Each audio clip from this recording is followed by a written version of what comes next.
Welcome, everyone, to tonight's episode of the AFK Podcast. I am your host, Afro Black, with my co host, Mr. Markov's Portrait. Say hello to the people.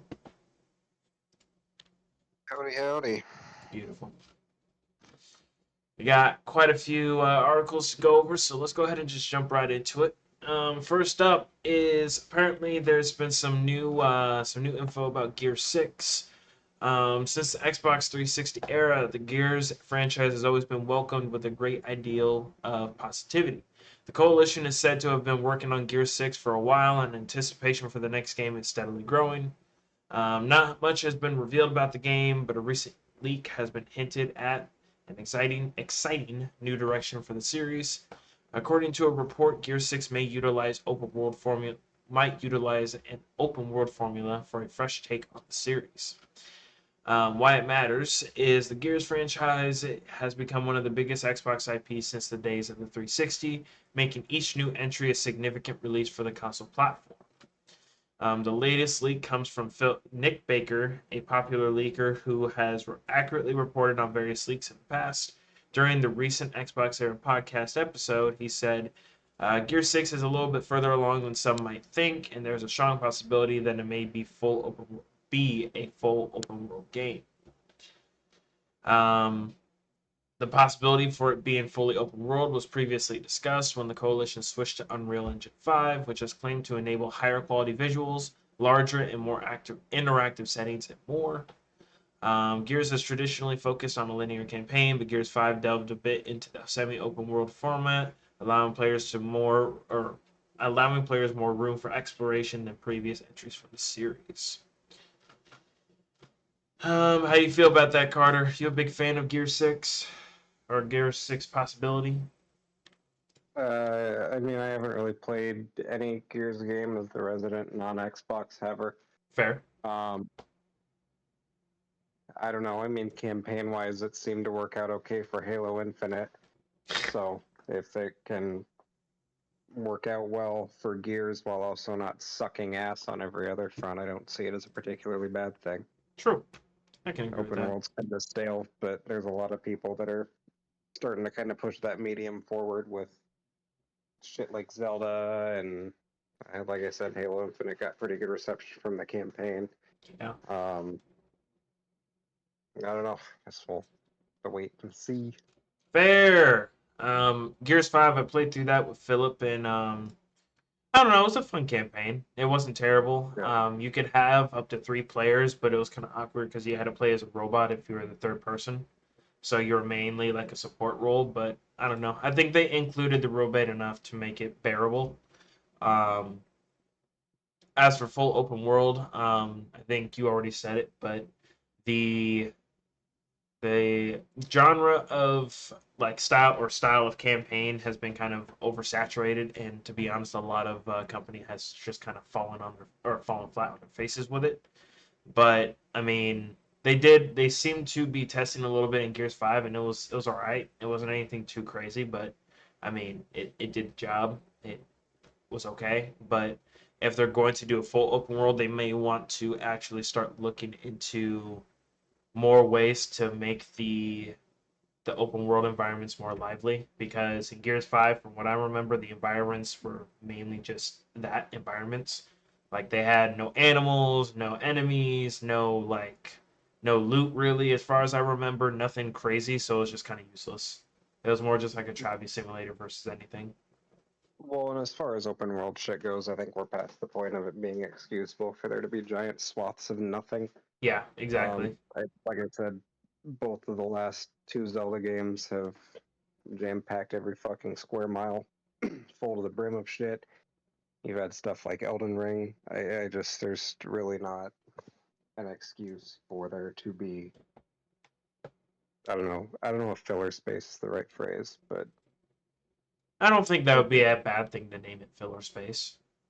There's not really an excuse for having a giant swath of nothing just to Yeah, say, look at how big our map is. basically. Just the whole. Especially since Rockstar has been making open world sandbox games for years, and they've never really had that problem. So Yeah. so Well, I think a lot of it. honestly, I'd I argue think they haven't really had that problem ever, but you could say that a lot of companies lost that right to be able to say, well, there's nothing to, we don't really have any ideas when, I mean, GTA 5 came out how long ago? A decade ago, officially? Yep. Yep. In November. You know? So it's just like, y'all have been trying to make open world games as lively as GTA, and yet you have all pretty much failed on that remark outside of Nintendo, who seem to be one of the very few like companies outside of CDPR that make quality open world games. I don't understand. How many AAA like publishers are there and y'all can't figure that out? I don't understand. No. Well, and I think at its peak too with the open world shit, a lot of it just came around to people saying, "Oh my god, we need to make it bigger than Skyrim," to a point that that was a fucking selling point. I remember when Breath of the Wild came out, that was a selling point. They were just like, "This map is it can fit 2.5 Skyrim maps in it," and it's like, okay, what does it fucking matter if there's not anything to do in there though? Yeah. It's just like the Not people that basically, but like, what? Why are we comparing sizes if there's not going to be any content? Like, it's yeah. not. It's no different from the people that complain about Armored Core 6 only having technically a 20-hour campaign. And it's just like, why does it need to be 60 plus hours of just random shit versus just being a condensed 20-hour playthrough? Which, by the way, it technically is longer than that because there's up to 3 playthroughs that you need to play in order to get the true ending. So it's more like a 50-hour game. But nonetheless, like, it's not a bad or a good thing if you want to just stop at the first playthrough. That's just how much you wanted to play it, which means it was No, 15 to 20 hours for $60. That's not bad. it's different. FromSoft has to make nothing but Dark Souls now, Otherwise, it's shit. even though they made Dark Souls or not Dark Souls stuff for 30 years and people loved it. Yep. So it's We got one. just it's just kind of weird to make an open world game or a really long game with no actual substance. It's just like a waste of effort versus just making, if you really don't want to put the effort in to make the game actually feel alive and immersive and shit with the environments and with like the themes surrounding the environment and all that good stuff. There's no point in making it. Just make a linear, condensed but good story at that point. Just focus on that. Which honestly, there's Agreed. nothing wrong with that. There's nothing wrong with linear storylines. I never would think that. It's just you're making the quality of the game worse by thinking that you want to do open world, but you don't want to put in the effort to actually do anything with it. So, Agreed. so, but yeah, uh, definitely looking forward to seeing more Gears 6 info. I like I said, I played through the or Gears 1 through 5, so and I've enjoyed the games overall pretty consistently over the years. So I'm curious and excited to see what they actually bring out with it. Because honestly, the Gears series is honestly one of the few franchises I haven't really seen um, like get fucked over. You could say maybe stale, but I wouldn't say Yeah. they've ever gotten to the point where they've actually royally fucked up one of the franchise entries. I guess you could say there's a game in between 3 and 4 that focused on one of the side characters that not very many people liked, but I don't remember what it's called. It focused on Baird and someone else. Uh, Interesting. shit, what was it? Gears of War Judgment, I think is what it is. Yeah, Gears of War Sounds Judgment. That's what it solid. was. But even then, if people like may not have enjoyed the story all too much, but obviously the multiplayer is mainly where people were sitting at, and the multiplayer was as good as ever. So not necessarily like the best counterpoint, but I mean I would say that their main focus is exactly that multiplayer at that Yeah. point, anyways. And Judgment nailed it like usual. It's just the story that was kind of lackluster, and that's at most. I don't think anyone was severely pissed off at it or anything. So. But yeah, I think Coalition has warranted at least some faith in them to be able to make the next series really well. So we'll see how it goes. Um, let's see here. Next up, speaking of Nintendo from earlier, Nintendo Switch just passed the Wii's lifetime sales in the U.S., closing in on a 360 next. Um, let's see here. Posted on GI.biz, the report begins by stating that the U.S. video game industry is projected to reach 58.3 billion overall in 2023, rising by 3% compared to last year, thanks to increased availability of the consoles and big new game releases. Um, the report also reveals that the Switch recently surpassed the lifetime sales of the Wii in the US and is close to passing the 360. Supply constraints and other issues impacted the supply and availability of consoles in recent years, but new hardware is much easier to find these days, despite the issues at launch and throughout the early stages of the PS5 and Xbox Series X/S life cycles. The PS5 is selling 5% better than the PS4 did, and 80% above the PS3 in terms of units sold in the US over a similar period of time. Um, the new Xbox Series trails the Xbox One by 10%, but are ahead of the 360 numbers by 6%. Um, the Switch was released in 2017, is having another solid year in 2023. The release of Tears of the Kingdom helped spur sales of the console, and Circana says lifetime sales of the Switch in the US exceeded the Wii's lifetime sales in July. The Switch coming up on other popular consoles, trailing lifetime US sales of the 360 by fewer than 1 million units, and the PS2 by fewer than 5 million. The Switch has sold 129.5 million units worldwide and 49 million units across the Americas, but there is no word on U.S. sales, specifically the 360. Meanwhile, 360 meanwhile has sold more than 84 million units worldwide, while the PS5 is believed to have sold 155 million. Let's see here. The PS5, meanwhile, is the best-selling console in the U.S. so far in 2023, with both units sold and revenue generated. Um, so, so yeah, looks like the Switch is on course to beat even more older consoles out of the water. How you feel about that, Carter? Yeah, I think the only thing that's really going to slow it down, short of them revealing a new console, um, or I should say that the only thing that keeps them from taking the top spot would probably be the PS2. I don't know if it's going to beat the PS2, man. You don't think so? Like that was the DVD player that people bought before they had DVD players. That's fair. Like just fucking ludicrous. Like the amount of people that bought a PS2 because it was actually a cheaper alternative to owning a DVD player at the time. It's just I don't know.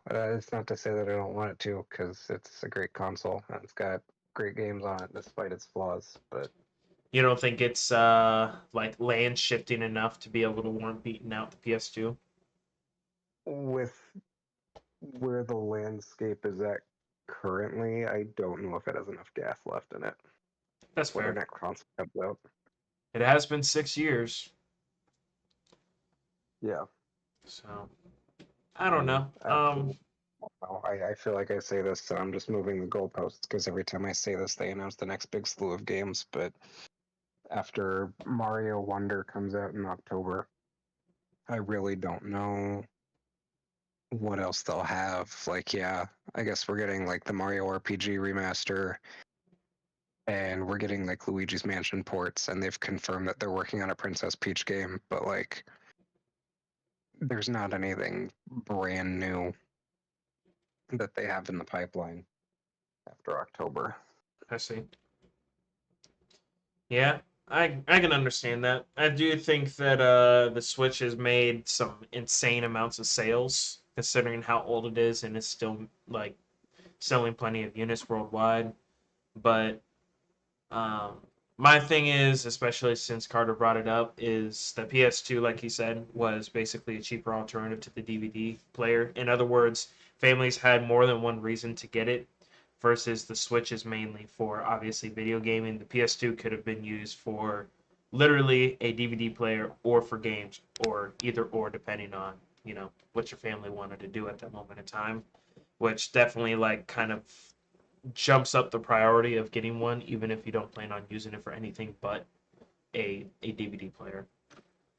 it had more reason to be in a household outside of games, basically, and in a place where it was borderline revolutionary in the way that it lets you play media as well. So, Yeah.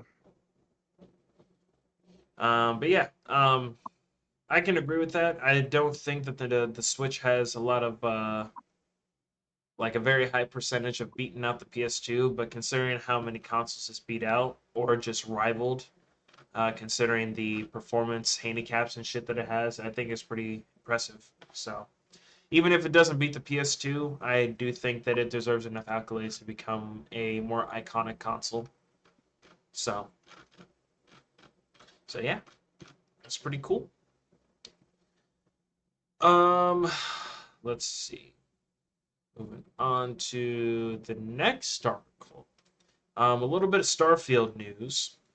Um, let's see here. Bethesda Game Studios is famous for making large open worlds and deep RPGs. However, the studio is also known for bugs due to the incredibly ambitious RPGs, which is also a common concern for Starfield. However, Matt Booty from Xbox had already assured fans that Starfield would not repeat the mistakes of previous Bethesda Game Studio releases, claiming that it would launch with the least amount of bugs of any RPG from the developer, which honestly, now to be fair, I haven't heard any bad things regarding like bugs or crashes or anything really, but you promising the bare minimum isn't a very good accolade. Yeah. um, With Starfield review copies out in the wild, sources have told Insider Gaming that this is indeed the case, and the game is extremely polished. Starfield has a lot of expectations due to the anticipation around the RPG and its title as Bethesda Game Studios' first new IP in 25 years. The game is also extremely important for the future of Xbox and its first party lineup. Previously, another reviewer had already hinted at Bethesda Game Studios' polish for the upcoming release. A reviewer claimed that he had not run into a single bug during the first 15 hours of the game. While he had other positive things to say about Starfield, this detail caught the attention of fans hoping for a polished release. A week later, the report above states that 5 reviewers currently under NDA have shared a similar story. According to the reviewers, the number of bugs that they have come across can be counted on one hand. Unlike the first reviewer, this report does not clarify the exact playtime. However, review copies have been out for nearly 10 days now, meaning that these sources have spent a decent amount of time with said RPG. Elaborating further, the reviewers claim to have run into one or two bugs at most, hinting at an incredibly polished release from the studio like Matt Booty had promised. Reviews for the game are set to go live on the 31st, which obviously that was a few days ago.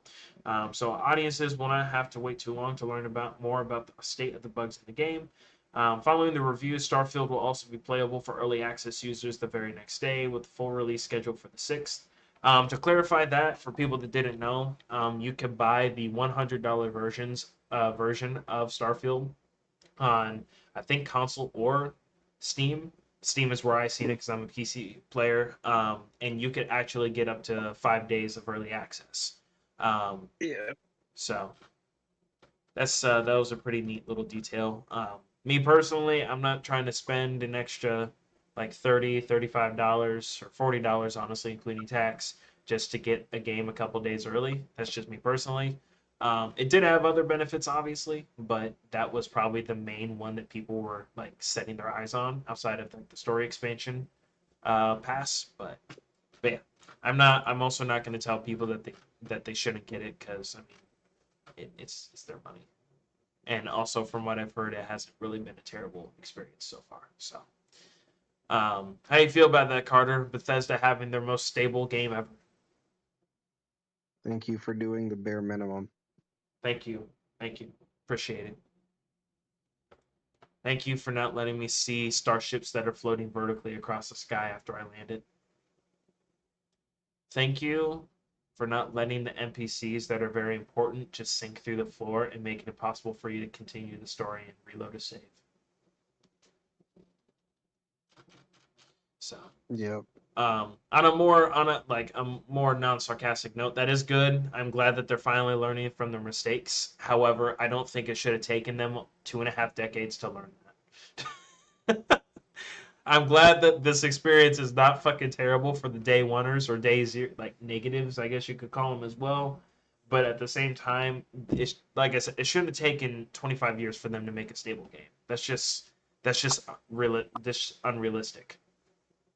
I understand that they were pushing the narrative for like better RPGs and bigger worlds and stuff like that, but it's just like there's a pretty golden standard on this podcast where it's just like if the game isn't ready, don't fucking release it yet. It's not hard. Just delay it for a few months. I'm honestly really glad that studios have started actually taking advantage of that and stopped ignoring or started ignoring the people that are just like, no, just release it early, we'll forgive you. Because that's a fucking lie. They will not forgive you. But yeah. Carter, I don't remember if I asked you. Did you? Are you planning on picking up Starfield? Eventually. Yeah. I am a dirty little Bethesda simp at the end of the day, despite my better judgment. Fair enough. I as well. Um, Honestly, considering all the issues that I have had with Bethesda games, they are still some of my favorite games of all time. I played through Fallout 3 like 7 or 8 times, and I played through Skyrim at least 5 when I was a kid. So, I mean, I'm not going to sit here and say that I think that Bethesda is an extremely shitty like publisher, but I do think at some point someone needs to start holding them to a higher standard of how they release their games and how stable they are day one. Because Yeah. it's not even like a Bethesda centered game like issue because obviously there are a lot of games day one that just like show up on a specific platform or just all platforms in general and are just unplayable. But Bethesda has been the most consistently bad about this. Honestly, I think the only close contender you can say is probably Ubisoft. That's about it. So, but yeah, good on Yeah. them. I'm glad that they're finally starting to get their shit together. And honestly, I might pick it up eventually too. I'm focusing on trying to beat other games that I have in my portfolio first before I buy another game. So I'm trying to limit myself before I get overwhelmed again. So you know. Let's go from really optimistic news to fucking hilariously expected news. Redfall. So we haven't talked about this game for a little bit, Thank but God. apparently Redfall is being played by virtually nobody on Steam. Why don't you tell us about that, Carter? Yeah. I also have to find it because we're okay. Also, sorry, I'm house sitting, so there's a cat in the background. Yes, so from comicbook.com, uh, um, despite only releasing a little more than 3 months ago, Bethesda and Arcane's FPS co-op shooter Redfall seems to already be dead, at least on Steam. At the start of the year, Redfall stood as one of the biggest first-party games that Xbox would release over the course of the year. Unfortunately, Redfall did not come close to meeting expectations and has instead been one of the biggest disappointments that Xbox fans have seen in a long time. With this in mind, it looks like many have opted to skip out on playing Redfall completely. As noted by those on Reddit recently, Redfall's player count on Steam is basically non existent. When looking at data on SteamDB, which is a site that tracks usage on Steam, Redfall is only currently amassing roughly 20 players across the entire platform. As of this weekend, the game happened to peak at a mere 38 players in total, which is dreadful to say the absolute least. The big caveat with the situation is that it strictly only stems from Steam, which is likely the platform on PC. That Xbox players interact with the least. Sorry, that was weird. Given that Redfall is available to play via Game Pass, there's a good chance that many who have played Redfall for themselves still have it downloaded through the Microsoft Store. However, if the Steam data is indicative of how the shooter is performing on other platforms, it spells very bad news for Xbox and Bethesda.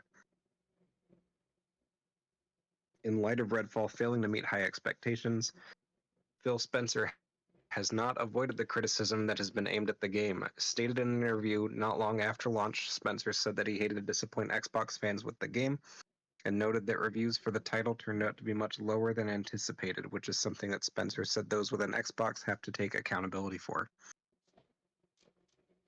Stating, Quote, "There's nothing that's more difficult for me than disappointing the Xbox community," Spencer said in an interview transcribed by VGC earlier this year. "I've been a part of it for a long time. I obviously work on Xbox. I'm head of the business. I have a lot of friends and I get a lot of feedback. And to kind of just watch the community lose confidence, be disappointed, I'm disappointed. I'm upset with myself." He further stated, "We do mock reviews for every game that we launch, and this is double digits lower than where we thought we would be with this game through those. This is one of those disappointing things. We would never strive to launch a game that we thought was going to review in the low 60s. It's not part of our goals. If you look at our review scores over the past year, and this is not a defense at all, I think the teams have done a much better job in upping the level of quality on the games that we've shipped, and this was significantly below our internal metrics compared to where it actually reviewed. But that's not on anybody but us. We have to own that." Moving forward, Xbox fans are now looking forward to Starfield, which is launching on Series X and S and PC around the globe on September 6th. Hopefully, the long awaited RPG from Bethesda pans out better than what was seen from Redfall, which certainly seems to be what has happened. But, yeah, TLDR, no one is playing Redfall. I Hey, don't who would think have thought? whatever plan that they have to give that a No Man's Sky style second wind are going to pay off for them. Yeah, I don't think that's gonna happen either. It truly baffles me that despite Left 4 Dead 2 being an over 12-year-old game, no one has managed to figure out how to recapture the same magic as Um, far as PvE horde modes go. I don't think that the Bethesda team that worked on Redfall knew what the fuck they were doing whatsoever, let alone being able to copy like the best zombie game of ever. Well, okay, sorry, zombie survival horror game genre, whatever the fuck Left 4 Dead No, is. I would say it's one of the best zombie games of all time. I don't think that's an accurate statement. Well, I was gonna say like best zombie game of all time or whatever, but then I remembered obviously like the older Resident Evil games and the remakes exist too. So I would Yeah, say yeah. Resident 4 is the best, is like the fan favorite and like the most critically acclaimed one, and there's not zombies in that one at all. Oh, all right, fair enough.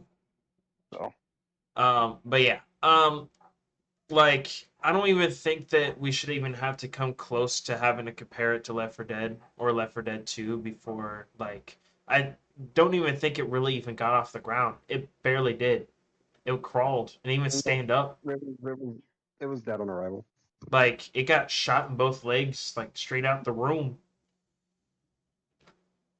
It was just disappointing to say the least. I don't understand how they looked at that game and the quality assurance people or the dev team or the game designers or the game design leads or the graphic artists or anybody who worked on this game saw the final fucking product and seen how it was and said, "Let's ship it, bro. Let's fucking get it." I don't understand.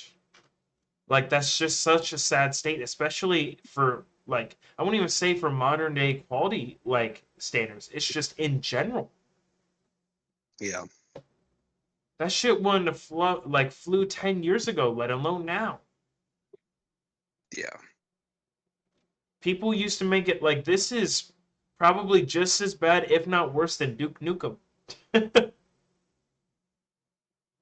I don't know. Duke Nukem is at least playable. mean, that's fair. I suppose so. I just am baffled by that release. And it sucks too, because Philip and I were actually looking forward to the game. It looked pretty decent from the trailers. They just shit the bed royally. Well, it's the job of trailers is they make the game look playable. Yep, that's fair. So, I can say with a certainty that I'm not surprised whatsoever that the game died already. I'm honestly surprised that 20 players isn't zero on Steam.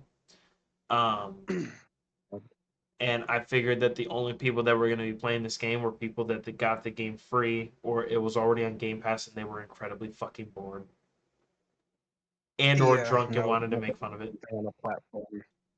Yeah, even if it was something on a platform that I would play, I would not be paying money for it. You might even have to press me to download it off of Game Pass.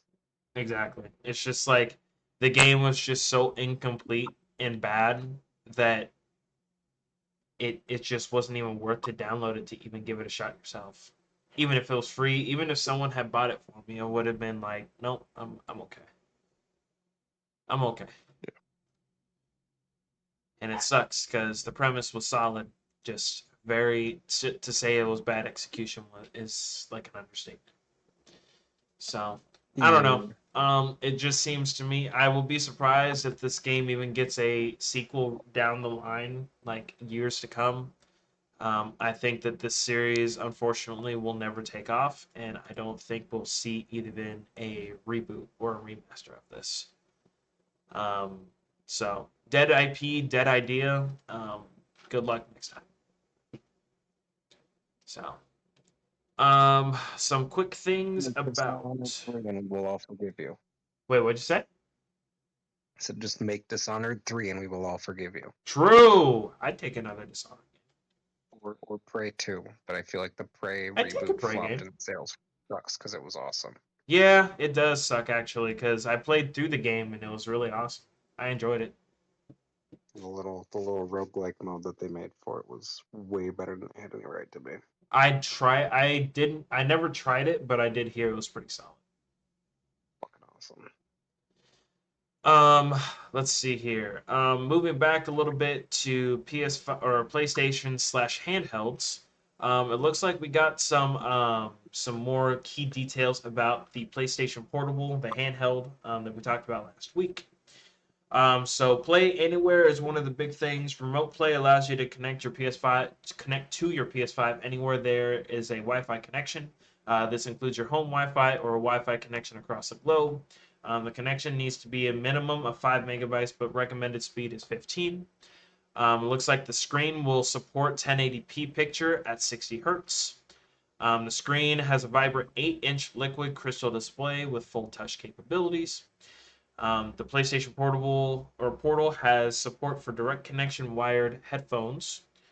The Portable also supports new wireless audio technology with PlayStation Link that allows for lossless, low latency sound with PS Link supported devices.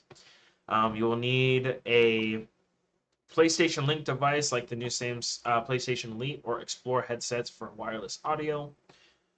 Dual sense adaptive triggers level up the gameplay with feedback from each pull of the trigger, and dual sense haptic feedback to immerse you in the action. How you feel about that, Carter? You think those specs are up to snuff? So the specs are fine for a handheld platform. I namely wanted to call out something that I had gotten incorrect last week by stating that you had to be on the same Wi-Fi. That was kind of the impression that a lot of people had with the phrasing that they used. They have come out to since say that is not the case, and it does support full remote play from anywhere else that's got the bandwidth to play it over Wi-Fi. So That's pretty solid. correct that. It makes it moderately more useful, but again, it's really going to depend on where you end up being in public and what kind of Wi-Fi they would have for you to use. Fair enough. Cause you ain't doing that I shit on no fucking Walmart Wi-Fi. I can tell you that much. no, I ultimately still don't see this being a massive seller by any means. No, But it's very niche for the uses and such. But yeah, it's still a cool design. It's a nice idea. But I would have rather them instead of them making something that just lets you turn on your PlayStation 5 and play it from a distance. They had just straight up just made a portable gaming device. yeah, Personally, because I mean, while it looks really cool and stuff, like I said and like Carter said, it's a very niche thing and requires like a very hectic and not crowded, but populated household to where you're not going to be able to reliably play it. Whereas if they had just made a straight up just portable gaming device, yeah, it would have lacked in fucking specs and stuff like that. At the same time, I don't think people ever hated the original PSP or the PS Vita or anything. It just didn't get any support. Give yep. us a portable PlayStation gaming device with support and you'll be fine. Best I can do is a handheld with a bunch of JRPGs and Persona. Beautiful. I'll take it. Cool. I would too. But yeah, it's a cool little idea, and like I said, I like the design. I just wish that they would stop. They don't. No one really needs this on average.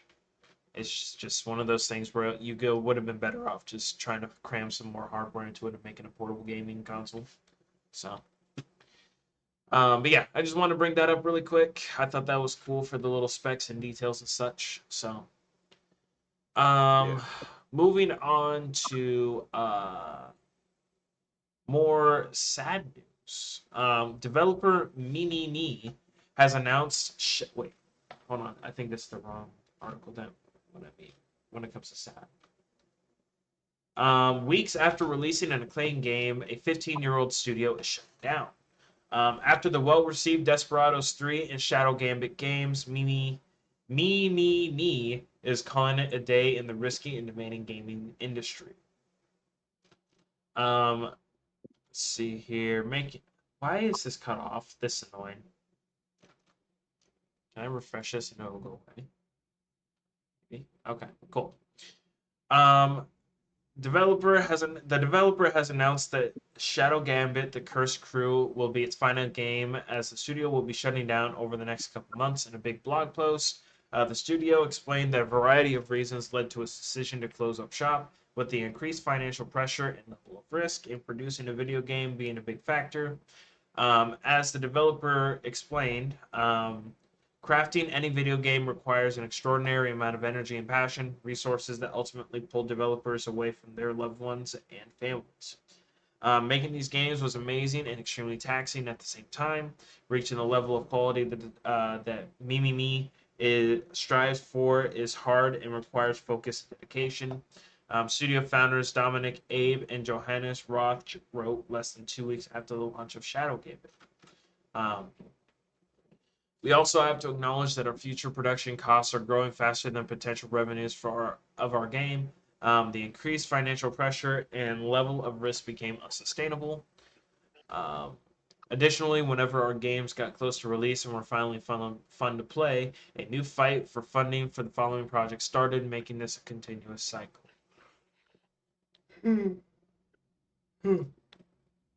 Um, Mimi that added that the company had been working nonstop on games ever since it successfully pitched The Last Tinkerer in 2011, and that it found it increasingly difficult to maintain a healthy work-life balance.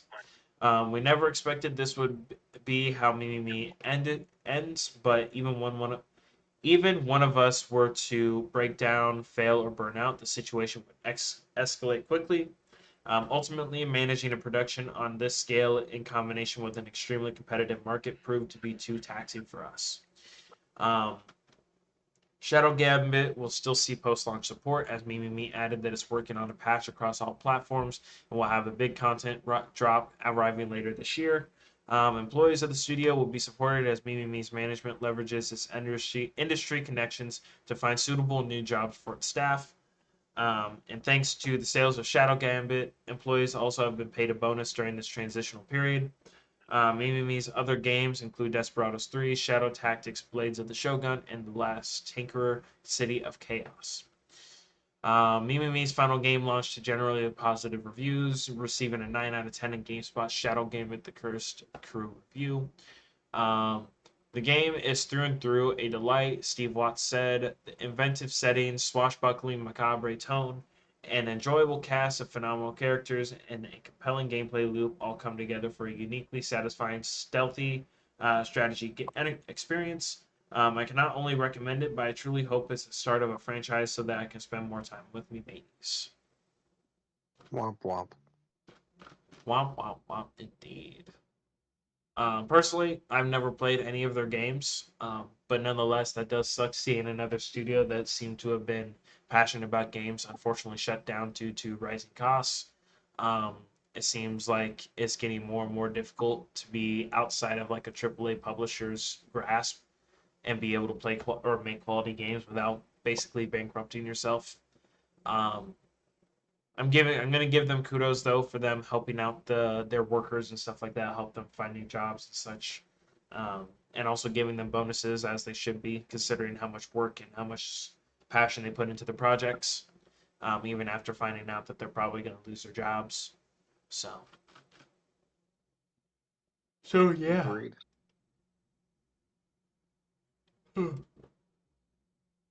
Um, so I hope that those new or those people get the jobs and get to continue making passionate games. True. Um, let's see here. Moving on to the next topic, Baldur's Gate 3. Um, More specifically, when Baldur's Gate 3 launched earlier this month, it earned near universal praise for its gameplay, characters, and apparently infinite choices. Since then, many have been taking it slow through the first two acts to discover everything hidden across the continent of Faerun. However, as players reach Act 3, many are discovering that it's a touch less polished than the first two acts. Um, on the Baldur's Gate 3 subreddit, a number of users have chimed in to express frustration at Act 3 for being buggy, laggy, and in some cases seemingly unfinished. For instance, u/Ray Region called out that they had 11 quests in their journal in Act 3, 6 of which were impossible to complete due to bugs. Another user had a similar experience. Others, such as u/Just Chiller and Icy Cool Runnings, brought up serious performance issues. Still others, including Cynical Sigtier and Paradox Paradise, called out a number of quests that seemed inconsequential or even unfinished once they reached Baldur's Gate 3. While you could chalk that up to someone not liking the story, others, including Newbies Boo, have noted large amounts of cut Act 3 content still present in the game's files, especially pertaining to Minthara and Karlach. Minthara, in particular, has drawn attention from fans in the wake of Larian's big patch. While many players will probably killed the villainous Dro in the Goblin encampment without a second thought, it is possible to recruit her into your party. Some have done so in the hopes of fixing their problematic fave, but fans who have made it to Act 3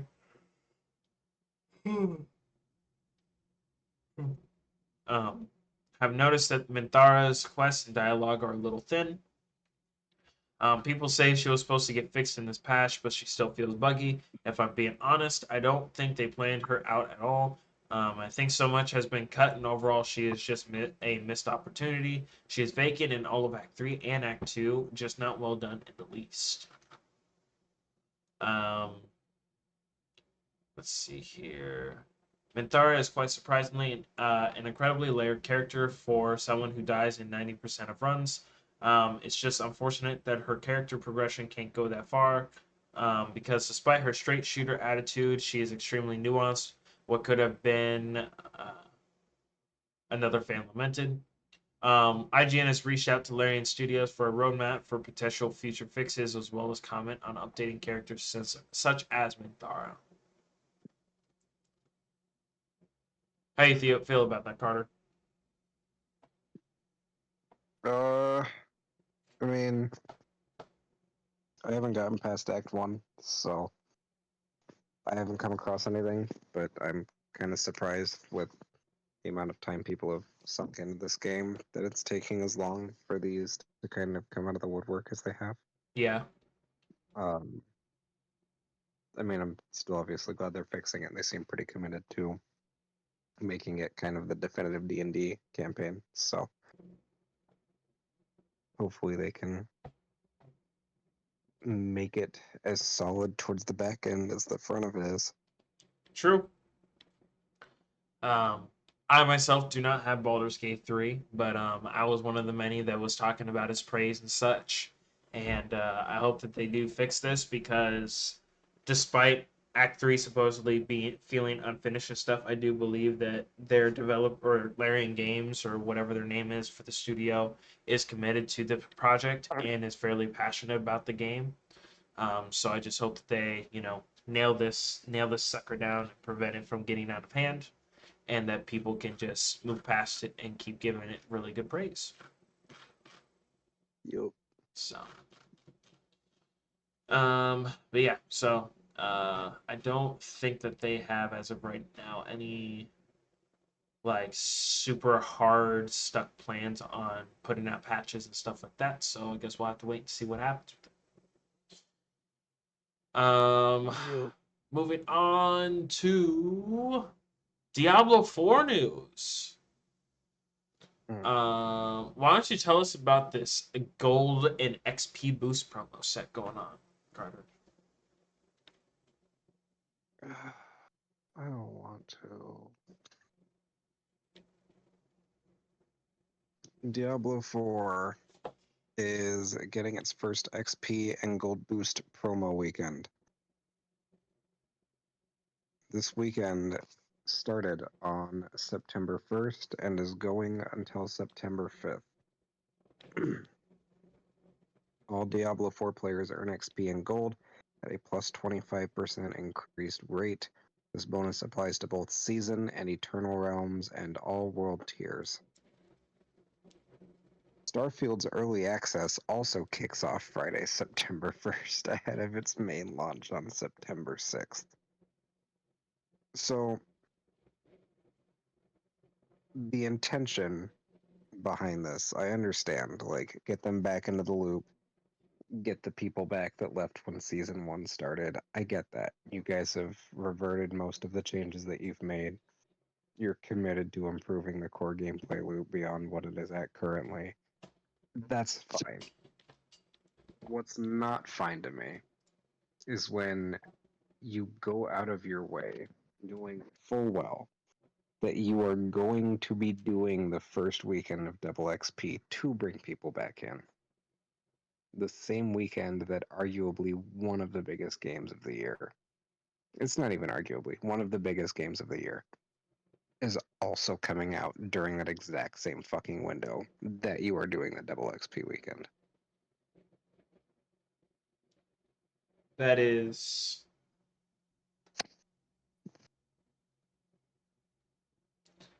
I don't even know what to say to that. It's the same type of shit. Granted, it's two different studios, but it's the same type of shit as when EA put out Battlefield 1 and then 3 days later told Respawn, okay, you're also putting out Titanfall 2 this week. People will buy both. They won't buy both. They won't play both. That's not how it works.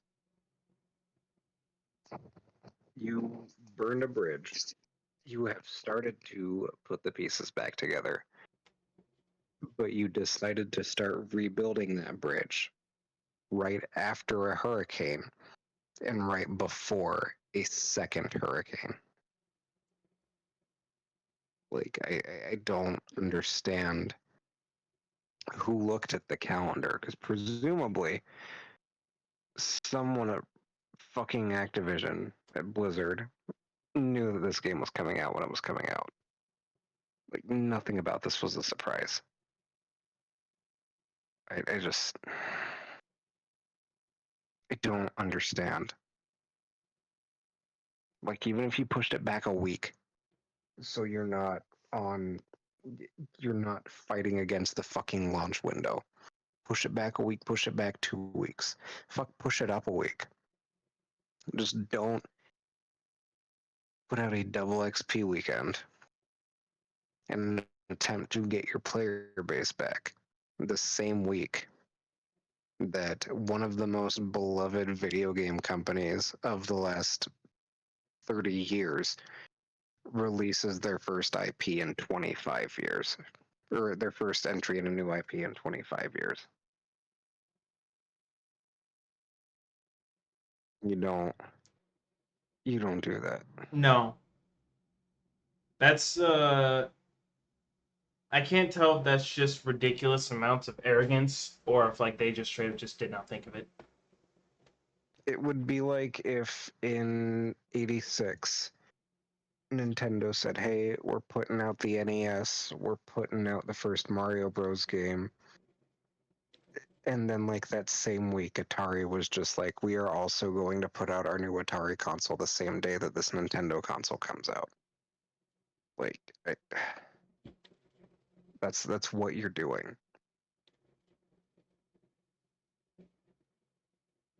Ridiculous and big dumb. Like, regardless of ratings for Starfield, or regardless of what the critics say or what the Metacritic score is, anything like that, you fucking knew people were gonna buy this. Even if it was a fucking Skyrim day one, just janky, buggy as all fuck mess, people would buy it because it is a Bethesda RPG.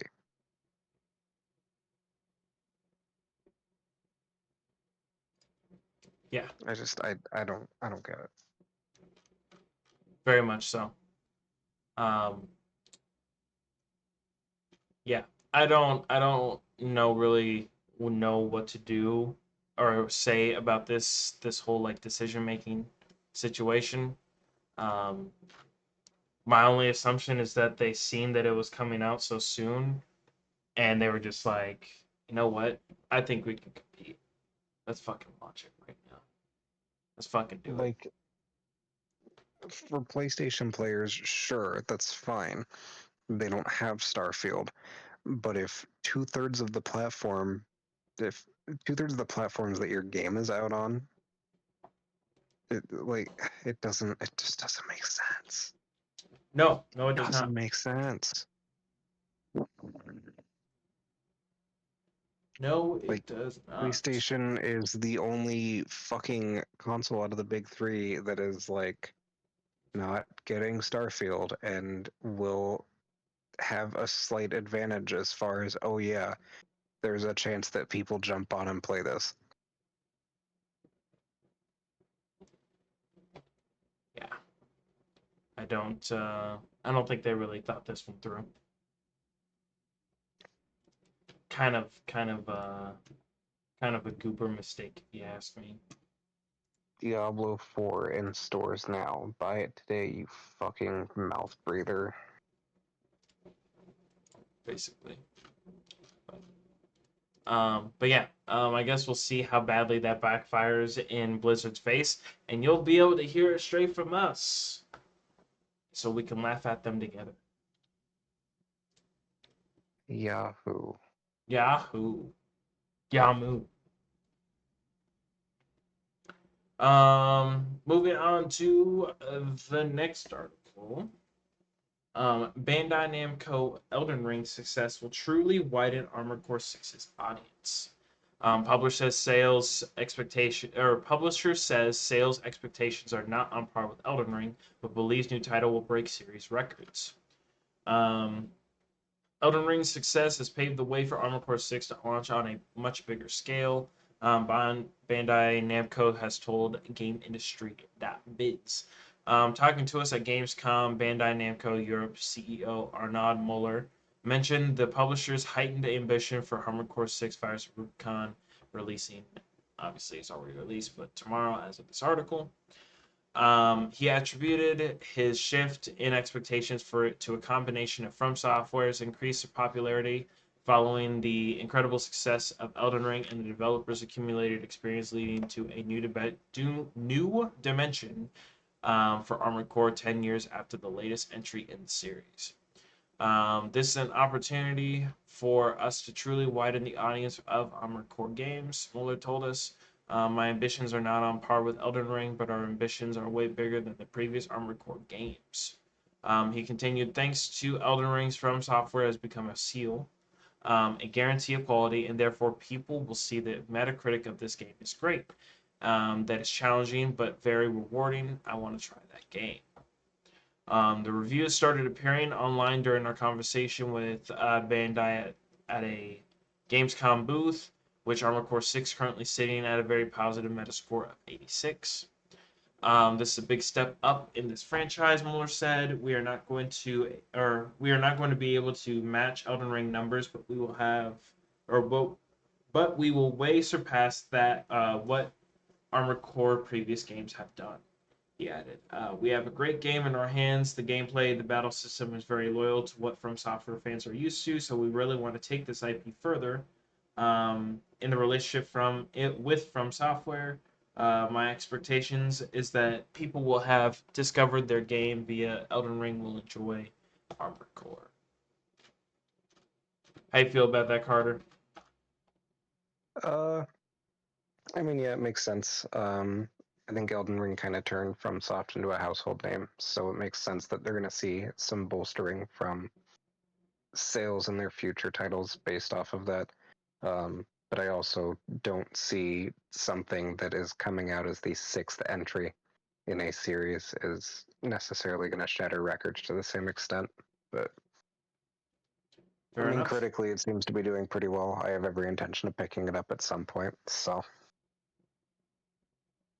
Quite true. Me personally, I just beat the my first playthrough the other night, and I can safely say I freaking love it. I still got two playthroughs though, so looking forward to that, and I'll probably be streaming it eventually. Hopefully tomorrow after work I'll be streaming a little bit. So, but yeah, no, I'm really hoping that Armored Core 6 does extremely well. The game has been out for a little over a week now, I believe. And what is the population sitting at? Let's see.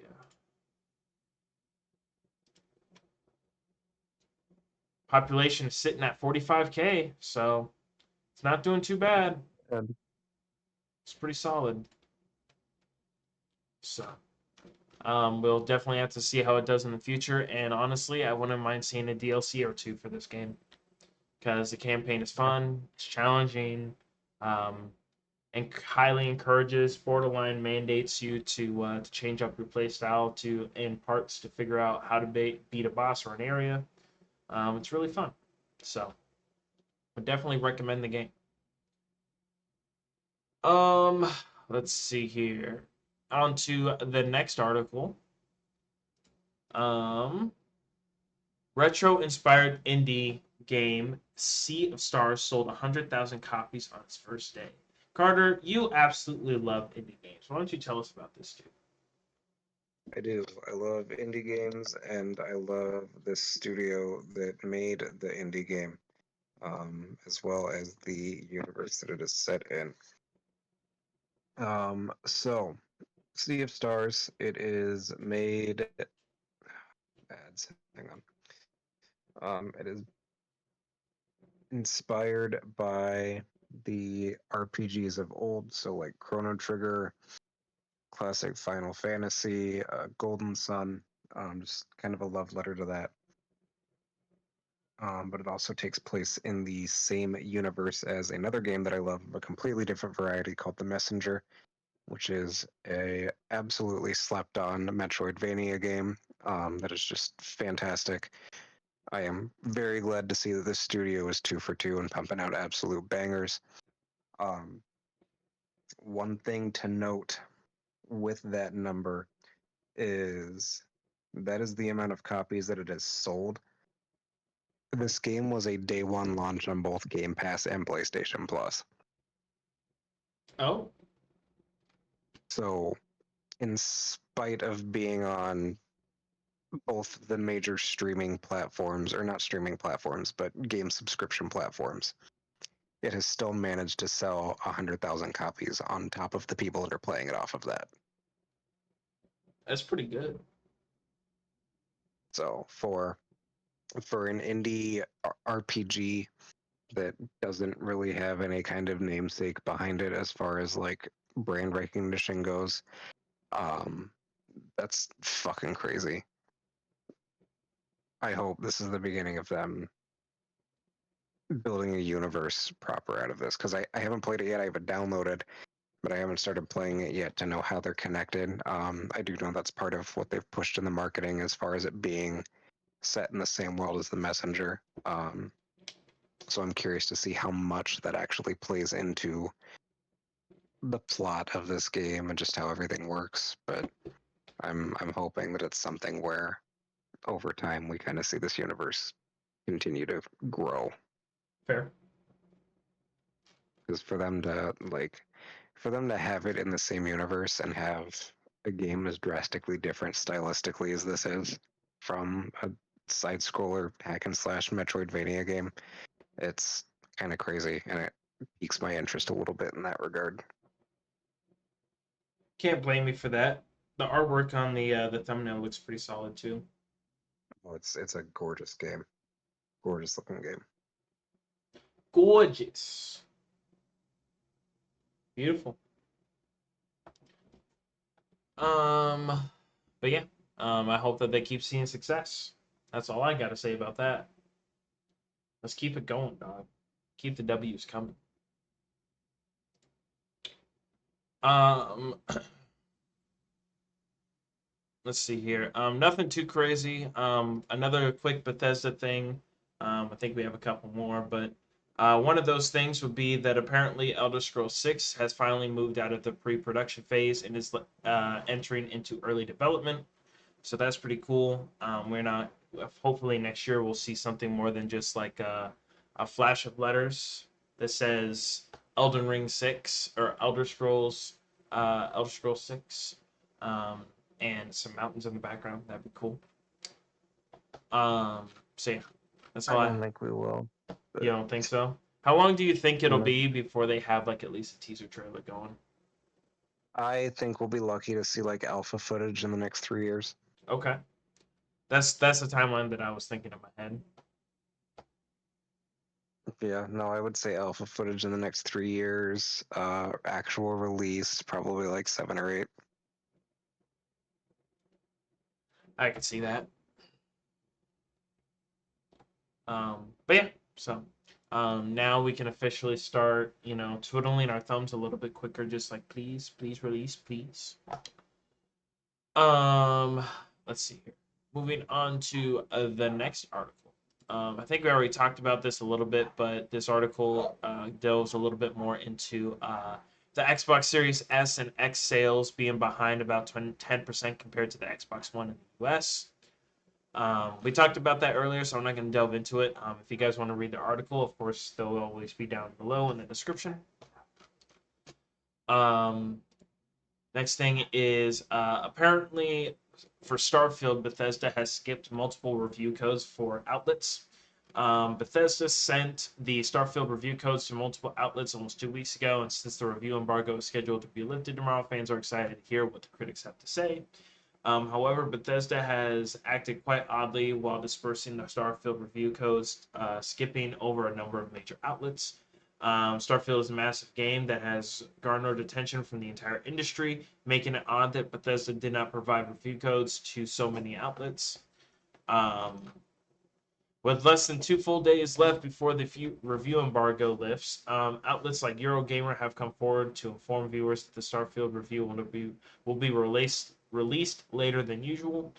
This was followed by other outlets like Metro, Rock Paper Shotgun, Axios, and Guardian coming forward with a similar story. Um, One of these outlets, Eurogamer Situation, stood out as an odd one.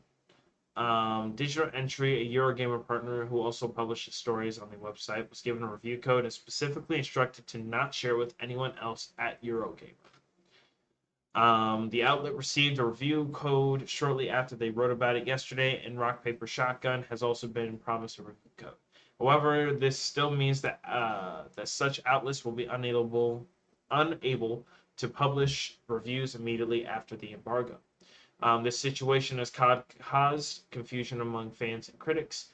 Metro, however, noticed a pattern. It stated most U.S. cities or U.S. sites do seem to have review copies, and it's specifically the UK that has been denied them. This may suggest a management issue from Bethesda in the UK, leading to the current situation. However, SkillUp, an Australian YouTuber and reviewer, reportedly did not obtain a review code for Starfield either. Some have claimed that this is because SkillUp was too harsh with his criticisms for Fallout 76, but this is just speculation for now. The situation has led to speculation that Bethesda is frightened of receiving poor reviews from critics and cherry-picked critics that will give them the impressive scores like 8 and 9 out of 10s. Um, but there is little reason to believe this was the case since Bethesda has provided a plethora of review codes outside the UK. In addition to the review code fiasco, the past 2 weeks have been wildly unpredictable for Starfield as numerous leaks about the game have appeared online. A lot of info has come forward about or from those leaks, including details about PC performance and gameplay mechanics. However, the wait for the game is nearly over. Following the reviews tomorrow, Starfield will be available to play for early access users on September 1st. It's like that's the end of that. But how do you feel about that, Carter? Why do you think that they're not letting some reviewers actually get a hold of the game early? Uh, I don't know. I don't know that there's necessarily too much ill intent behind it, especially kind of seeing some of the early access reviews come out of the woodwork. This is something that they have done with the last few major games to come out to varying degrees of concern. Namely, the ones that spring to mind are like Fallout 76, which, eh, you know, but they also did it with, I know for sure they did it with Doom Eternal. I want to say they also did it for 2016, the original reboot game. So I think it's just kind of something that they do at this point, as opposed to it being like malicious. I also know they're pretty anal about people not spoiling shit, so Fair, I would imagine some of that comes into play as well. But I don't know. fair enough. Yeah, I don't think it's entirely going to be something considered to be like spiteful or vindictive or whatever, but I also know that people tend to, or like I know that some gaming studios avoid some of the more popular game critics on what you call it on YouTube. One example would be Angry Joe. With the way that he reviews games and being abrasive and blunt, I know that Bethesda is one of, I think, 4 or 5 game devs that just straight up just ignore him whenever he wants a review code or whatever. Yeah. Which is no discredit to him. I mean, he's not going to sit there and defend a game that he doesn't like or he thinks is shit or whatever, which I can respect. But I'm also not going to expect the people that he's shitting on to keep sending him review copies either. Yeah. So it's kind of just one of those things where it's like, yeah, I don't know what you expected. Because I know that one year he started throwing a fit about it a little bit. And I'm just like, I mean, I'm not saying that you should stop doing what you're doing. In fact, I think you should keep doing it, but you can't expect the game devs that you're shitting on to keep sending you shit that they work on for you to keep shitting on it. Even though it's bad. I can agree with you on that. But that doesn't mean that they should be sending you shit so you can just shit on them. That's just Agreed. yeah. So, as for like Eurogamer and avoiding like UK based reviewers and stuff like that, I have no idea. That's just a little bit weird, but considering you said that it's fairly consistent with the last few releases that they've had, I honestly don't know. Um, yeah, I don't even know where to begin for theories about that. All I know is that quite a few YouTubers have made an enemy out of Bethesda and EA and Ubisoft. Yeah. So so yeah. Um, Nonetheless, the game is already out in early access, so it's not like it's a big deal. Kind of sucks for those review sites, I suppose, considering that they have to get to it a little bit later compared to everyone else. But it is what it is. So, um, let's see here. Moving on to the next article. Sonic devs, Sonic Superstars more specifically. The team behind it doesn't think pixel art will be a viable art style in 10 years. Sonic Superstars is an exciting return to the Blue Blur's 2D origins, but its new art style exists because its developers don't think the classic pixel art approach will be viable in the future. Speaking to Games Radar at Comic Con of this year, Sonic Team head and Sonic Superstars producer uh, Takashi Izuka um, discussed via a translator the importance of having 2D Sonic games like Sonic Superstars and 3D titles like last year's Sonic Frontiers. When we talk about the brand, we definitely need to have a modern Sonic 3D game. Izuka or Yeah, Izuka said. We also feel we need to have a classic Sonic 2D game. Those are our fundamental pillars that we need to have. We're expanding into movies and TV, but we still need to have both the 3D and 2D lineup for our gaming audience. Um, Last year, we released Sonic Frontiers, and what Frontiers was doing is taking an open world zone concept to cement the 3D Sonic gameplay as something we can build on for the next 10 to 20 years to continue bringing new gameplay experiences for players. It was really the evolution of where the 3D Sonic space was going. We feel very proud in what the team was able to deliver. However, while Sonic Frontiers is being seen as a platform for the next 2 decades of 3D Sonic, Superstars has a slightly different role to play. Izuka has described the game as an evolution of the 2D Sonic gameplay, saying that we look at the pixel art, it's great, but when we think about 10 to 20 years in the future, we don't think it's going to be a viable art style or presentation for our players. And in order to advance and really step things up, we did want to make sure that we're presenting something that in 10 to 20 years down the road, we're still evolving and creating new content for. Izuka's comments are certainly interesting. Critical consensus isn't always a perfect measure of success, but it's worth noting that Sonic Frontiers Metacritic scores range from 61 to 75. By contrast, 2017 Sonic Mania, made in the original game's pixel art styles, boasted scores in the mid 80s, and 2018 Sonic Mania Plus is the best reviewed game in the entire Sonic series. Um, Elsewhere, pixel art games continue to thrive in the indie space, and several high-profile games from this year, including Octopath Traveler 2 and recent release of Sea of Stars, make significant use of the style. Izuka's comments seem to extend specifically to a Sonic fandom that may skew younger than the JRPG community, but I'd be surprised to see pixel art going anywhere in the short term. That's fair.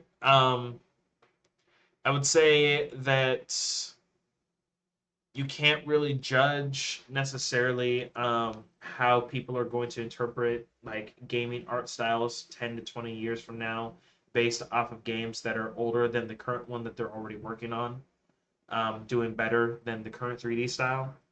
Just because a specific art style is like really, really popular right now doesn't mean it's going to be 10 to 20 years from now. That could either be the 3D art style that they're choosing now, or it could be the pixel art style that they're trying to deviate from. Who knows? But you saying that, well, these games in the past sold really well, so I don't understand what the problem is when people, or when you try to argue that 3D style is the way to go from now. It just seems like a silly argument to me. What do you think, Carter? Yeah, no, I agree. I don't see it something. I don't see it being something that developers are really going to stray away from anytime soon. It's kind of it harkens back to the PS1 and 64 era where developers were saying a similar thing of pixel art's not going to last forever. We need to innovate. We need to move forward.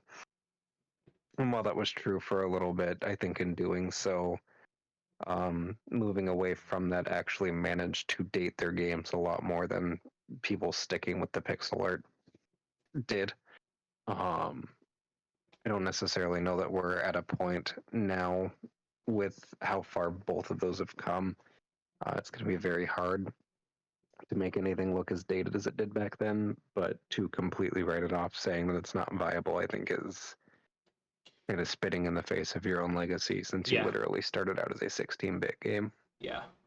Don't get me wrong. I understand innovation and wanting to try like different technologies for making graphics, textures, environments, character models, and stuff like that. I get that, but you can't like be disingenuous and say that you don't think that the art style is viable, and you also can't just sit there and say, well, there's no chance that it's ever going to go away because these games in the past ever those games in the past sold way better than your newest game or whatever. So it's just like it's probably more reasonable to just like take it every 5 years or so and evaluate and say, okay, so these games are still doing pretty well. These games still have some player retention. These games have way better player retention. This type of game played better or has longer longevity based off of player numbers compared to this type of game, so on and so forth.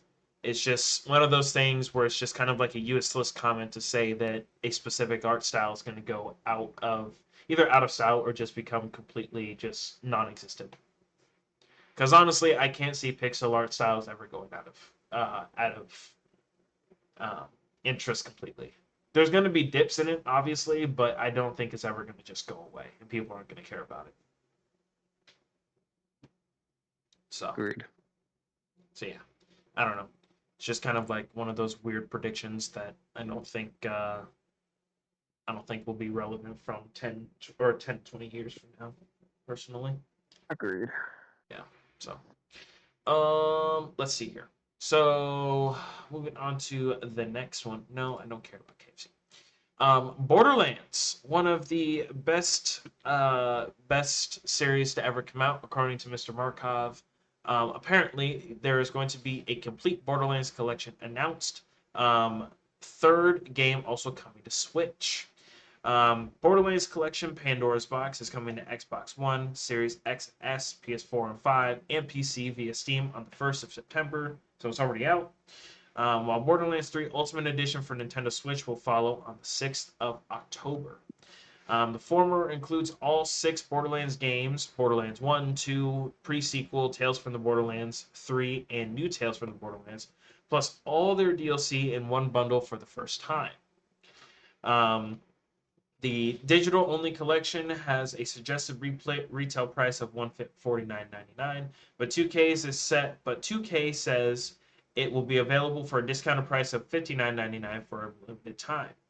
Xbox players who already own a digital copy of any of the titles included in the collection will be available or will be able to complete the set for $30 via the Microsoft Store.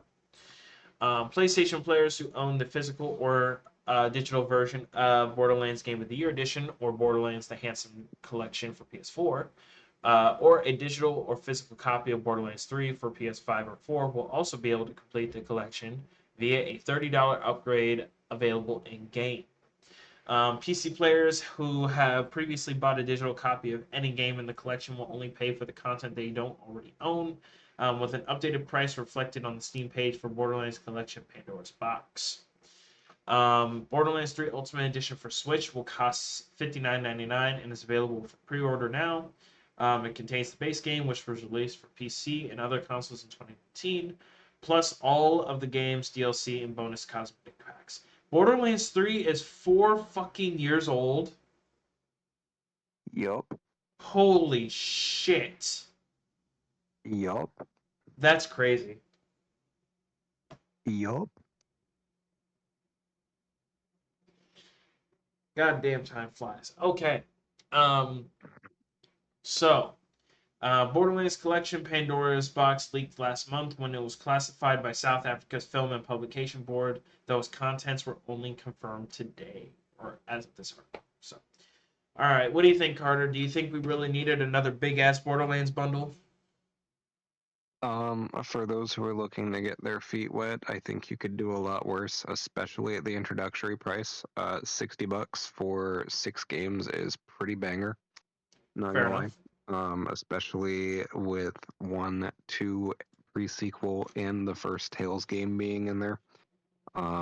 Very solid series of games in my opinion. Um, really only started falling off for me at about 3 as far as the story is concerned. Gameplay wise, it is the best in the series. I have not played New Tales to have my own opinion, but from what I have heard, it is not good and it is potentially going to completely fuck over the next main entry. But we'll Oh, get there when we get there. Um, all that to say, 6, 7 games for $60. With as much content as these games have, 2 and 3 especially, I think it's definitely worth your money. If you do not have them, or if you need to fill some gaps in your collection. fair enough.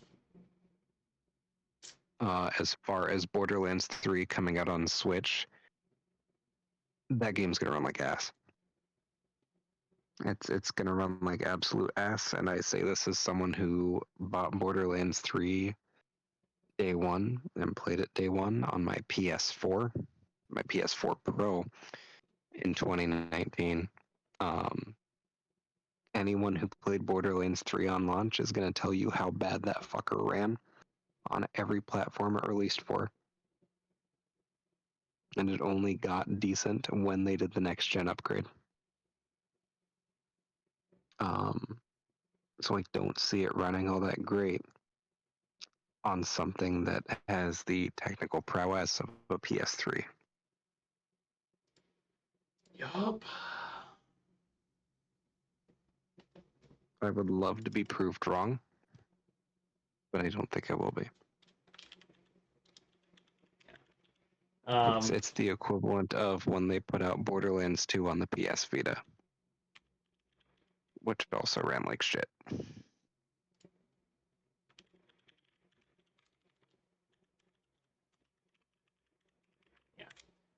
when you put it like that, I can understand this being a good bang for your buck. Like I'm looking at it right now, and my price would be $42 even. That's not bad. Oops. And I actually don't Okay, own but a little bit of it.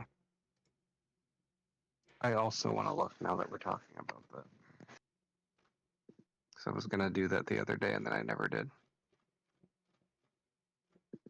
Yeah, I don't have a decent amount of this, so I don't know. Maybe I'll pick this up in all honesty.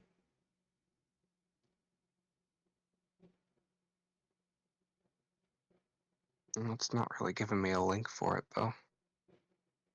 Was there one in the article? Probably.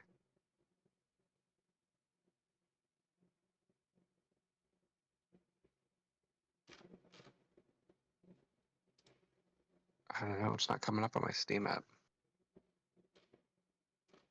Type in Borderlands collection. That's what I had to type in.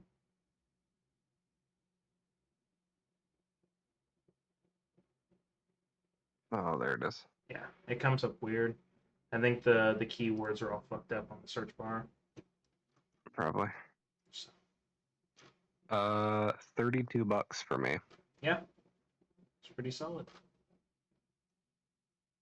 I think most of that is just 3, which I had on Epic, but I don't have on Steam. 3, and then the Tales games. Fair. So For another quick like little snippet, this is deviating from Borderlands, but speaking of like PlayStation stuff, so it looks like they're doing a publisher sale on Steam right now. Um, one of the bigger highlights, or some of the bigger highlights, would be Last of Us is on a 20% discount. The first one, the good one. Spider-Man Remastered and Miles Morales are both on a 30% discount. Horizon Zero Dawn is 67% off. God of War 2018 is 40% off. Uncharted Collection is 40% off. And so on and so forth. So there's some bangers in here that are in a pretty decent spot to pick up. So if you guys have been looking for an opportunity, I would recommend grabbing those. play the damn Spider-Man games. Yeah, I've heard they're solid. But yeah, so I retract my statement. I think that the collection is actually a pretty good bang for your buck, especially since right now it's at a significant discount. Because apparently, if you were to buy everything individually, it'd be over $400. And right now you can get it for 60, and that's assuming that you know own literally no other Borderlands content on Steam. Yeah. So I would recommend you all scooping that and being happy with it. So honestly, I might pick it up too because I haven't played through Borderlands 1 in fucking forever. It's a banger. It is indeed. I played a shit ton of it. That was another one of those Yeah. RPG games that I played through like I played through it at least 4 times because I remember playing with it or playing through the entire game with each character, including the Yep. DLCs. So played through it at least And four there wasn't any times. DLCs in one. hmm Oh, DLC. I thought you meant DLC characters. Okay, No, never mind. no, the base 4 characters. Gotcha. Yes. But yeah, so pick that shit up if you guys are looking for an opportunity to snag Borderlands. So, um, moving on to the next article. Something quick, little snippet like, because I can just read the title and then I can ask for opinions and then we can move on. Um, Call of Duty enlists an AI software to eavesdrop on voice chat and help ban toxic players starting today, which was published 4 days ago. How do you feel about that, Carter? That's pretty fucked. Um, I don't know, like if it fucks up and it can't pick up what you're saying, or if it picks you up saying the wrong thing and misinterprets that. I feel like it's a slippery slope. That's fair. I don't feel like technology is at a point where we're able to implement it like that and have it be reliable. But Yeah, I agree, and also I honestly don't think it's really gonna help because, in all honesty, Call of Duty probably shouldn't be. It depends on how harsh, I guess, the suspensions are. So, like you said, if someone gets taken out of context or something like that and gets banned for it, that's easily like another player just gone because they just don't want to deal with the bullshit and they don't like the idea. Some people are just going to keep doing it regardless of how many times they get suspended or banned for it. Um, I just don't really see it making a big difference, but I could be standing or I could be proven wrong. Obviously, depends on how well the bot actually works. But also agree with Carter on I don't think the AI tech has advanced enough to where they're going to be able to reliably do this type of thing. Automatic bots for fucking YouTube and League of Legends still consistently fuck up to the point where they have to go in a lot of the time and correct something that the bot didn't do right. So I can't imagine that the AI bot that's way more experimental than an AI or like a bot that monitors a website is going to be any better. yeah, So that's what I think. I don't really have anything else with it. So um, let's see here. Yet another studio. It looks like it's shutting down. This one is going to be Volition, which kind of sucks. So Saints Row Studio Volition shut down by Embracer. Saints Row and Red Faction developer Volition is no more. The studio's owner, Embracer Group, has closed Volition effective immediately, according to a statement posted on Volition's LinkedIn profile. The closure of the Champaign, Illinois-based company comes shortly after the studio celebrated its 30th anniversary in June. Volition wrote in a statement that the studio's closure is the victim of an overall restructuring program at owner Embracer. In June, the Swedish game company and media conglomerate announced plans to close multiple studios and cancel games in the wake of news that a deal worth $2 billion in income had fallen through. Axios later reported that the Saudi government funded Savi Games Group was the party that backed out of an investment deal with Embracer. Savi Games previously committed $1 billion to Embracer. Um, let's see here. The full statement it can be read on Polygon's article in the description box. Um, Volition's most recent game was a reboot of the Saints Row franchise. The new Saints Row launched in February of last year as a refresh of the open world crimes franchise, but underperformed critically and commercially, according to a 2023 financial report from Embracer. A development source at Volition said that the closure was unexpected outside of the overall restructuring at Embracer and Swift. An emergency meeting was called on Thursday morning, and the studio was closed minutes later, according to a now former employee. Polygon reached out to PlayOn, the publisher that owns Deep Silver, which Volition was part of, for comment on the studio's closure and will update response. Hopefully, the next time we look at this article, there will be some sort of update, but we'll see.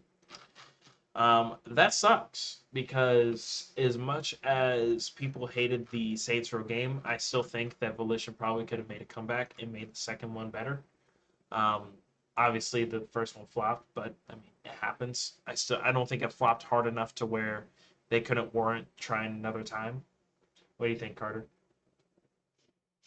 yeah. Well, I mean, even if they didn't stick with Saints Row, they had other franchises under their belt that were pretty solid. Yeah, like Red Faction. Yep, I loved Red Faction. it's pretty good.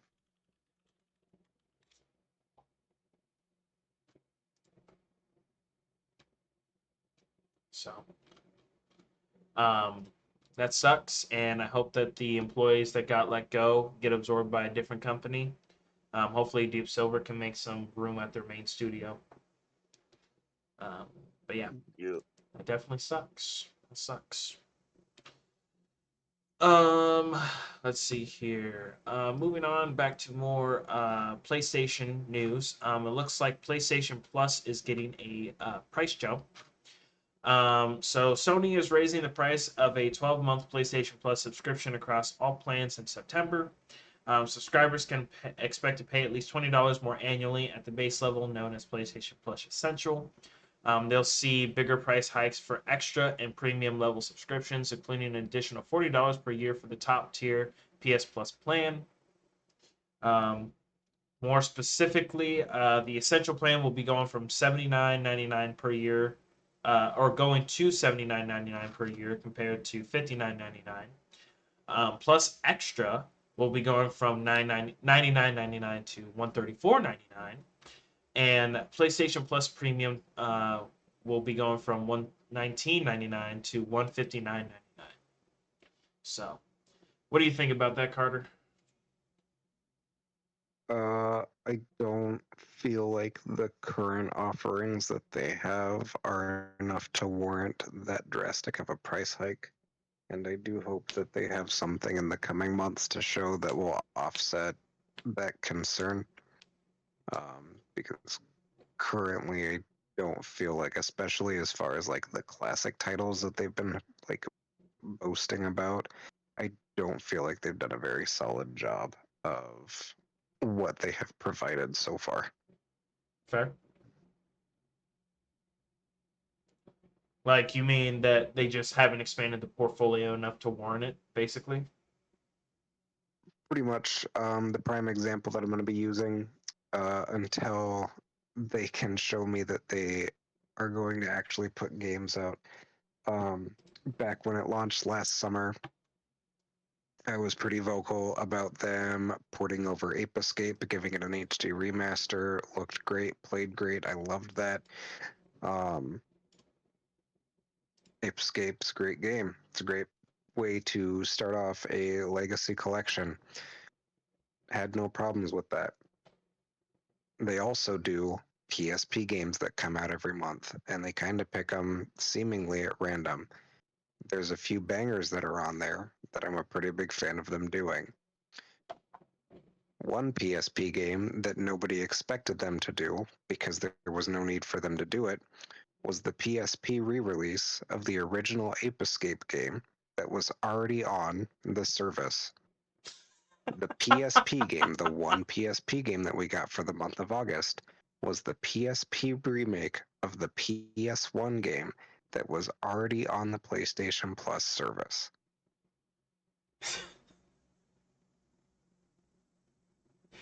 What the fuck? There is a Jack and Daxter spinoff that has yet to be released on modern platforms. There are at least two Ratchet and Clank games that have not yet been released that are exclusive to the PSP that have not been put out on that service.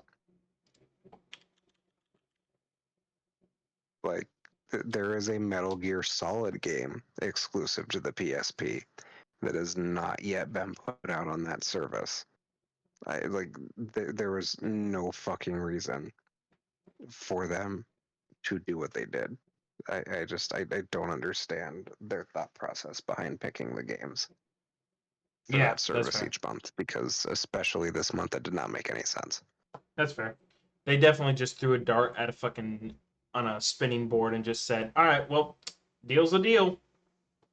Which don't get me wrong, I appreciate the Ape Escape recognition, but there are also like three Ape Escape games that were made for the PSP that are still not on that platform yet or on that service yet. There is another main entry game that is not on that service yet. There is a spin-off party game that's not on that service yet. Um, if they felt like hiring a localization team, there's about 3 or 4 games that were released exclusive to Japan that they could import and put it on that service. Um, but no, I don't know. I feel like, especially as far as first party offerings go, they are not at a point with that service where the price hike is worth it. That's fair.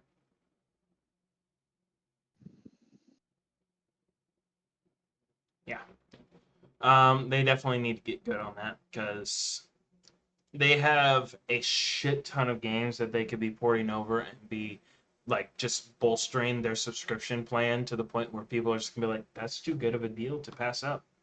But it's kind of a Yeah, similar situation with Nintendo's classic like plan or whatever for their online plan, where it's just like you guys have a shit ton of games that would make this more than worth it for a majority of people that still play your consoles that are like around our age or older, and yet you refuse to do it for whatever fucking reason and give shitty excuses for it.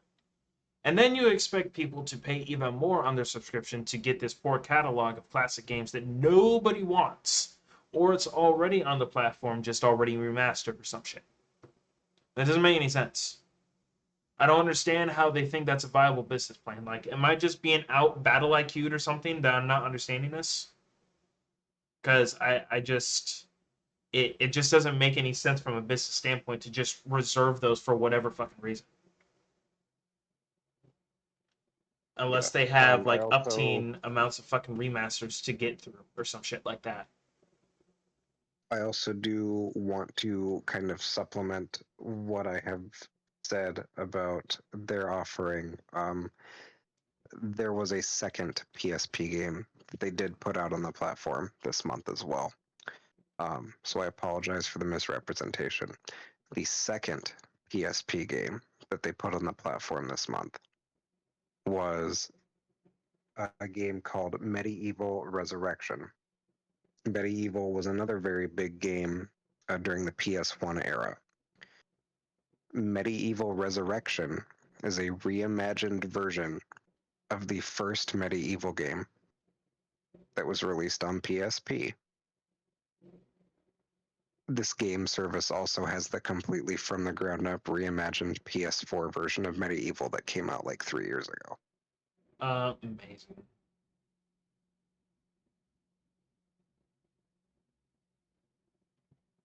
So Oh boy. again, if anyone can explain to me the reasons behind the choices that they've made, I would genuinely love to know someone's take on that.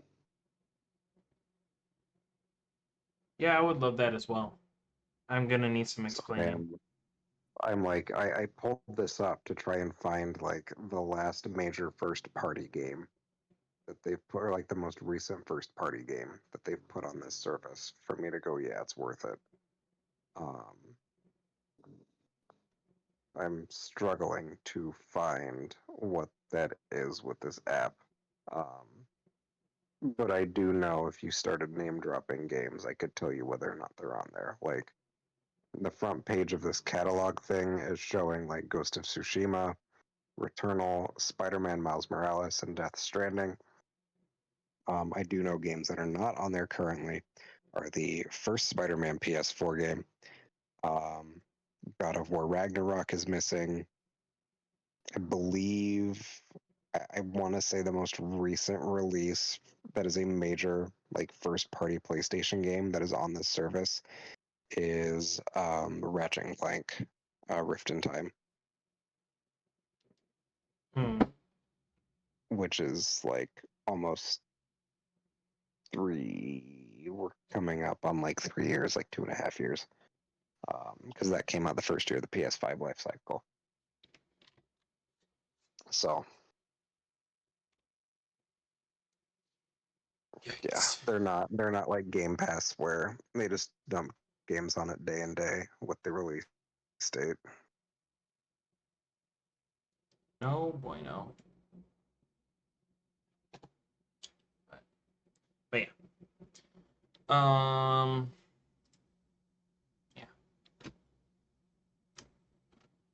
quite sucky, if you ask me. But I don't know. Maybe eventually You're Sony will actually listen. Maybe one of these days. Probably not anytime soon, but you never know. probably not. But yeah. Let's see. So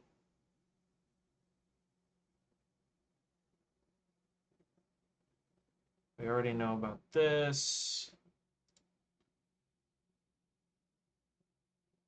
Oh, so apparently, according to this website, or more specifically this article, Trusted Insider says another PlayStation State of Play is incoming after ridiculous PS Plus price increase frustrates fans. Um, let's see here. This update includes all three tiers. The said price increase, like we went over, and includes all three tiers. But a trusted industry insider, Jeff Grubb, claims the situation will be properly addressed in a potential state of play event, which is apparently coming sooner than gamers originally thought. Um, Sony has received backlash from the fans after its PlayStation Plus price hike announcement, so naturally the company has a lot to explain for damage control, which is why a state of play event seems like the perfect platform to address the whole scenario. It is possible to take place sometime in September. Only two similar events have happened in 2023.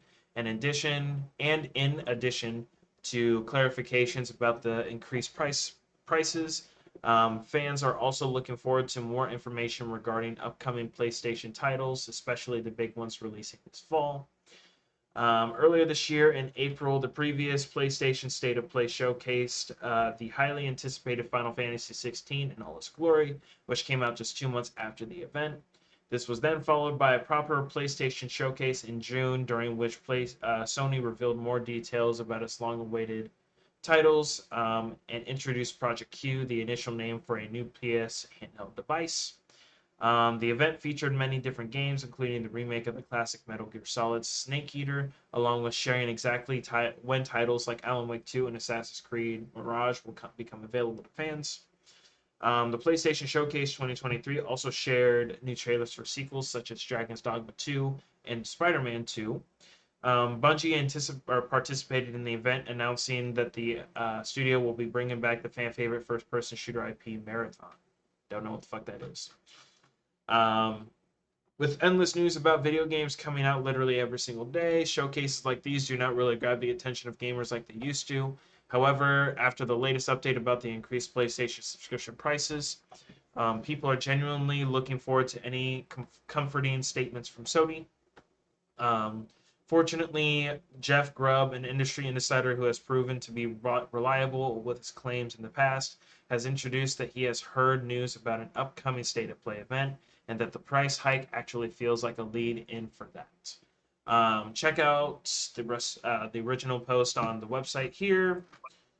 Yeah. So, what do you think they're going to do in this upcoming State of Play, Carter? What do you think is going to happen? Uh, if it is meant to address the price hike, they did the news in the wrong order. They need to present the new features first. Um, B, they need to be a lot better about the titles that they are choosing each month. And I don't think it's out of the question for them if they don't want to have day one games coming out on that service. That's fine. I get that. But I also think that there should be like a 12-month rule where, you know, let the game run its course on the shelves for a year. After that point, barring it being some like sleeper hit or something, which isn't really the case for first party Sony games anymore. Do the 12-month sales cycle after it's out there for a year. That's going to be a majority of their sales. At that point, say, okay, yeah, we're good, dump it on the service. Fair? Fair, fair, fair.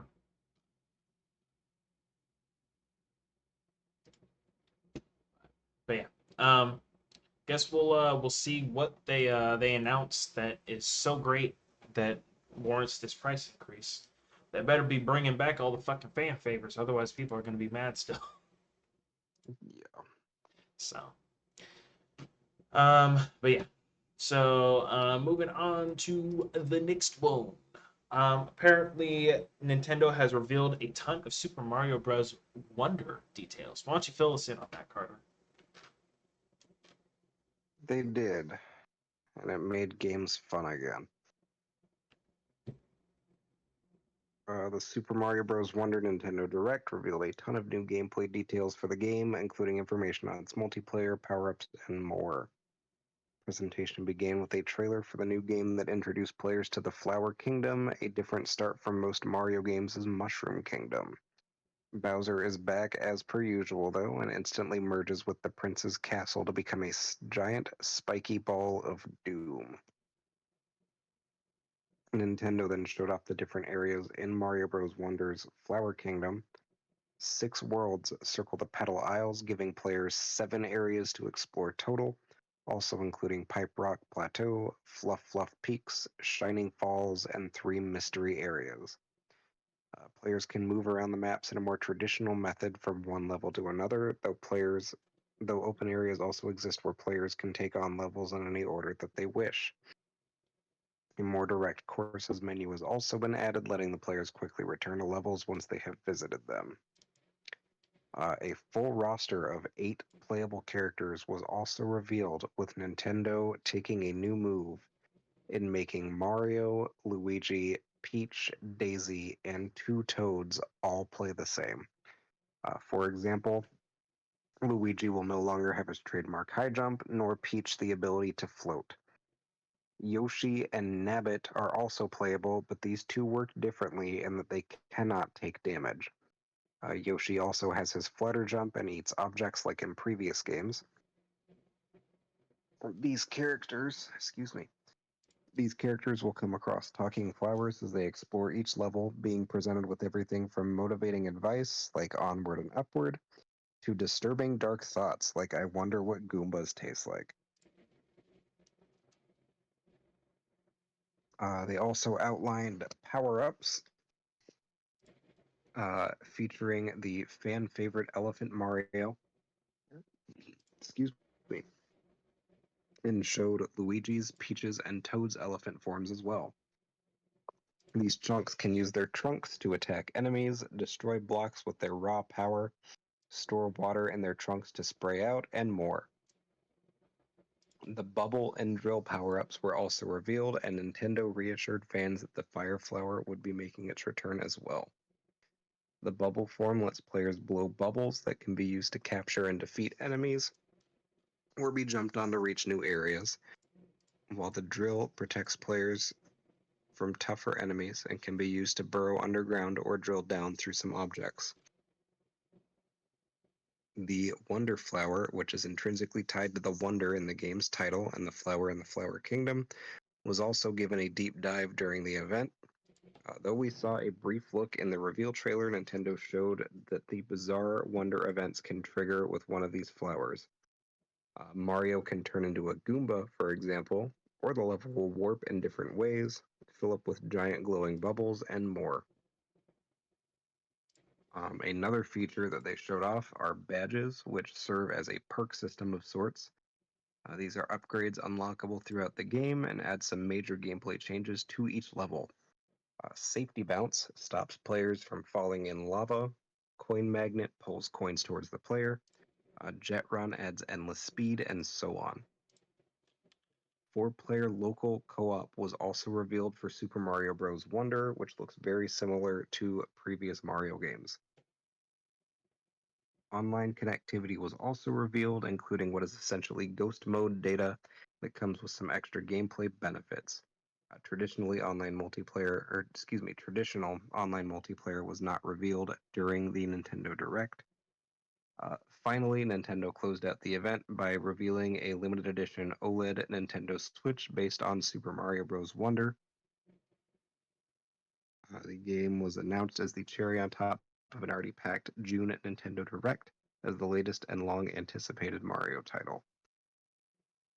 Um, yeah, so to kind of elaborate on a couple of those points, the 4-player co-op, or not the 4-player co-op, but the online connectivity stuff. Basically, what they had said it was is if you have it turned on, you can watch other people play through that level in real time. Um, you can also like lay down different signs and stuff, and you can unlock like it's similar to the stamp system from 3D World, but instead of just being like a cosmetic thing, like you can unlock a thing that's like a signpost. And then if you die near a signpost that someone lays down, it's essentially like them laying down a checkpoint for you, as opposed to just eating shit and having to start all the way back at whatever the actual checkpoint for the stage is. I see. Um, and just a that was the only one they showed off, but they had said that there's going to be a ton of shit like that. Basically, just letting you make levels easier. I imagine there's some kind of grieving tools in there as well to make it more of a pain in the ass. We'll see when it comes out. Um, but Jesus Christ, everything about this game looks endlessly charming and just so much fun. Um, a couple other badges that they showed off. One was an invisibility badge that, true to its name, just makes you invisible for the entire stage. There's not really any benefit that I saw to it, or one that they had talked about. Mm-hmm. I cannot wait for that game to come out and people to start doing invisibility speedruns. Uh,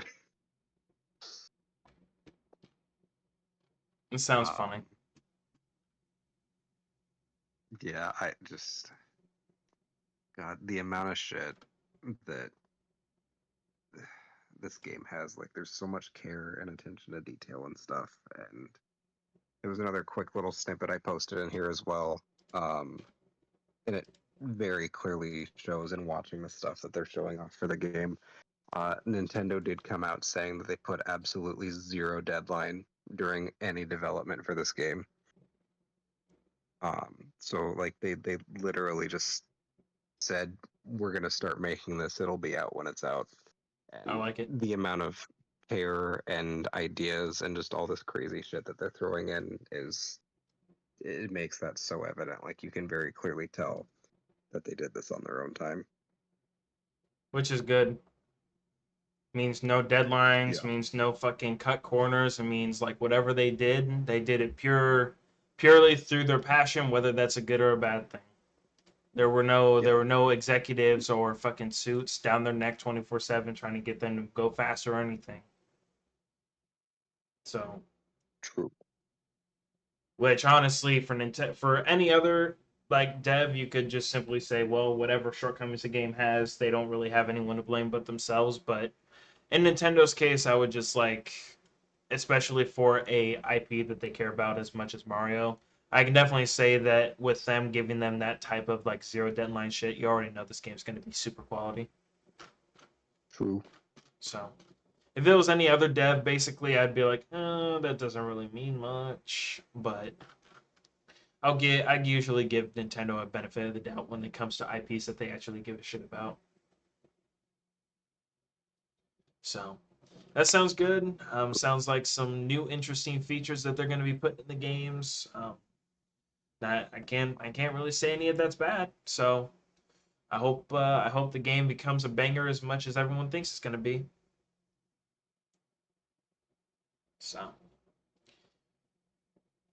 that's all I really got to say on that one. Yeah. Um, let's see. Um, I think we have enough time for one more article. Or no, I guess two actually. We'll talk about two.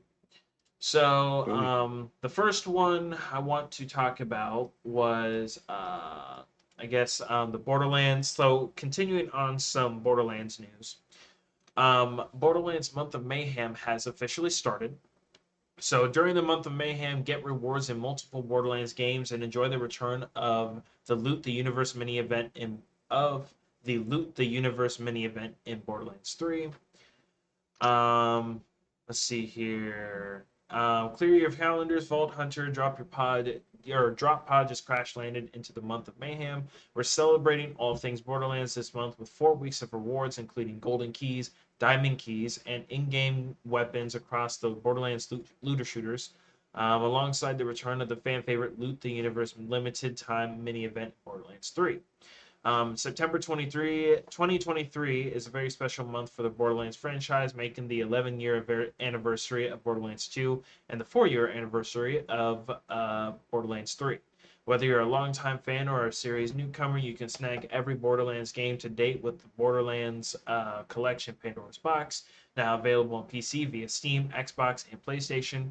You can also pre-order physical copies of Borderlands 3 Ultimate Edition for Nintendo Switch. Don't fucking do that before its debut on October 6th. Get the full details on those announcements and more on this article that they linked. Um, yeah, so quick guide. They give you a quick guide to redeeming shift codes. Um, note for redeeming Game of the Year edition of Borderlands. Weekly golden keys will be given out. Every Friday during the month of Mayhem, we're making it rain golden keys with shift codes that unlock 3 golden keys in each in Borderlands 1, 2, pre-sequel, and 3 for a total of 12 golden keys each week. With 5 Fridays in September 2023, that's a staggering 60 golden keys you can add to your hoard. Borderlands players know that golden keys are precious as they're the only way to open the golden chest found in each game's hub area. Opening the golden chest grants you a random assortment of powerful gear that's always appropriate for your current character level. To use the golden keys, look for the golden chest in the following game locations, which is listed here. Um, on September 13th, we're giving away an extra 4 keys for Borderlands 3 to celebrate the game's 4-year birthday, 4th birthday. Then on September 18th, you can score 11 keys for Borderlands 2 in honor of turning 11 years old. With so many golden keys at your disposal, your inventory shall runneth over, awesometh, looteth. Um, let's see here. Weekly diamond keys. As if that many golden keys wasn't enough, we're also bringing diamond keys to the party. These are even rarer than golden keys and can only be redeemed as part of the Vault Cards feature of Borderlands 3's Director Cut add-on content. If you're unfamiliar, be sure to check out the quick guide. We'll be giving away a shift code for a shiny diamond key on September 1st, 8th, 13th, 22nd, and 29th for 5 in all. To use your diamond keys in Borderlands 3, visit Diamond Armory located beneath the bridge on Sanctuary 3's upper deck.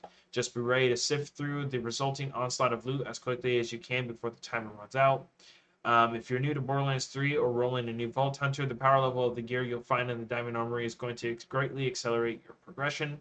The quicker you can get to endgame, the quicker you can start putting together the ideal gear loadout for your build. Um, let's see here. Weekly weapons. Month of Mayhem features some greatest hits of coveted legendary weapons from Borderlands Game of the Year Edition 2, pre-sequel, and 3. Each weapon will roll at max level for their respective games, so they're guaranteed to pack a heavy-duty firepower. Here's the weekly cadence for the weekly drop types, which will be provided via shift codes. You'll have to stay tuned to see which weapons you're getting each week. So for the 4th, it's going to be shotguns. The 11th is going to be pistols. 18th is going to be sniper rifles, and 25th is going to be assault rifles. And then the Loot to Shoot remix, Loot the Universe remix. Get ready to farm legendary loot like a fiend because the Loot the Universe series of mini events is coming back to Borderlands 3 for a limited time. Each week from the 7th to October 5th, 2 planets in Borderlands 3, one from the base game and one from the add-on content, will have greatly increased drop chances for certain types of legendary loot within specific undisclosed locations. For example, you'll find different kinds of legendary loot in the Meridian Metroplex versus Atlas HQ during Prometheus week of Loot the Universe.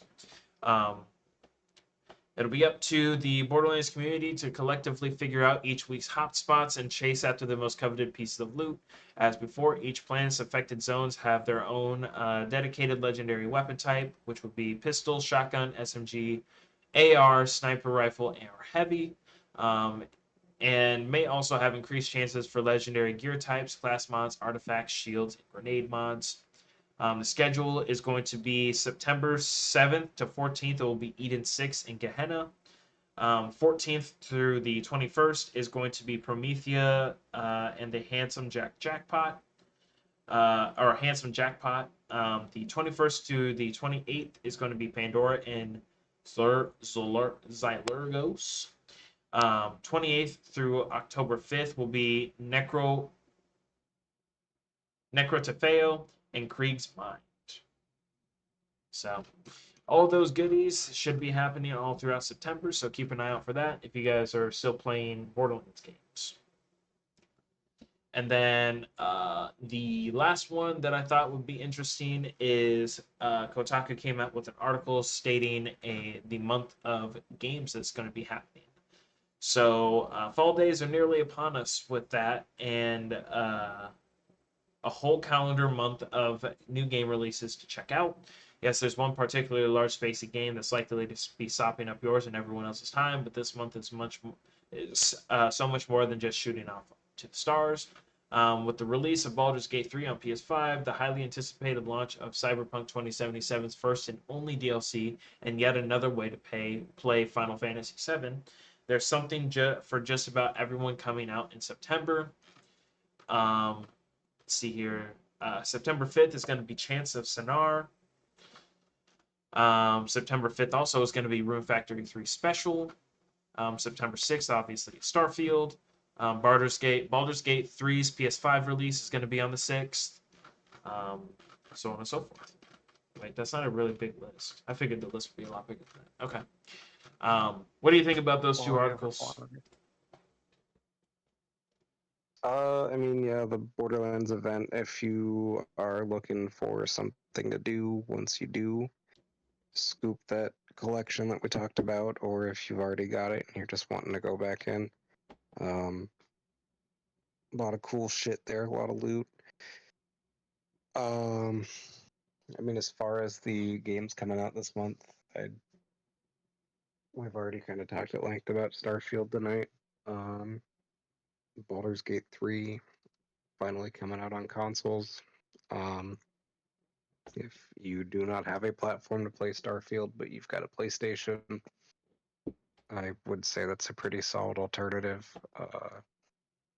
That game's a juggernaut that is not going to be slowing down anytime soon. Quite true. Um, as for all the Borderlands stuff that's going on, definitely cool. It's kind of weird and just tells me that they're desperate for more players to come back into the game with the really awkward anniversary dates that they have going on. Like for the 11th anniversary and the 4th anniversary of the two, or of Borderlands 2 and 3, that's kind of like weird timing, but it is what it Wait, is. dude, there's so much more on here. Where did you stop at Baldur's Gate? Wait, I stopped. I stopped after. No, I did stop after. Oh, continue. Jesus fucking Christ, I can't see. Okay, sorry. The list goes on. Okay, so we got Final Fantasy VII Ever Crisis coming out on the 7th. We have Fae Farm coming out on the 8th. We have NBA 2K24 coming out on the 8th as well. We have Eternites coming out on the 12th. Myth Force is coming out on the 12th as well. Super Bomberman R2 is coming out on the 12th. Baten Kaitos 1 and 2 Remaster is coming out on the 14th. The Crew Motorfest is coming out on the 14th. Gloomhaven is coming out on the 18th. Lies of P, which my coworker brought that up to me earlier. Apparently, that's supposed to be like a Souls-like game. We've talked about it. Yes, it is. I would have to get a refresher on that, but I know that he's It's the excited Souls for it. game that you play as Pinocchio. Pinocchio.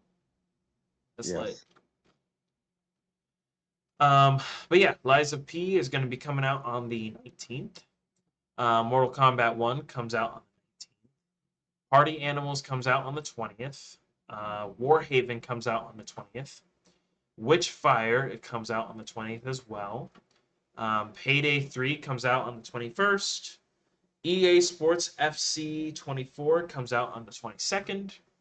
Cyberpunk 2077 Phantom Liberty comes out on the 26th. Harvest Moon The Winds of Anthos comes out on the 26th. Mineko's Night Market comes out on the 26th. Paleo Pines is coming out on the 26th. Infinity Strash Dragon Quest The Adventure of Dai comes out on the 28th. Cocoon comes out on the 29th. Fate Samurai Remnant comes out on the 29th. Um, and that seems to be the big list, actually. Okay, that makes more sense. What are you looking forward to, Carter? I mean, Lies of P looks pretty rad. I'm always down for more Souls games, especially when they look like Bloodborne, which this one clearly seems to be inspired by. Um, Eternites kind of caught my eye when they announced that a couple years back now.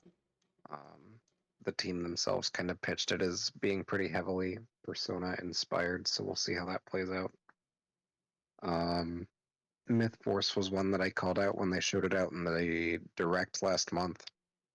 That is the one being developed by the team that made Sonic Mania. So hopefully the quality is maintained there.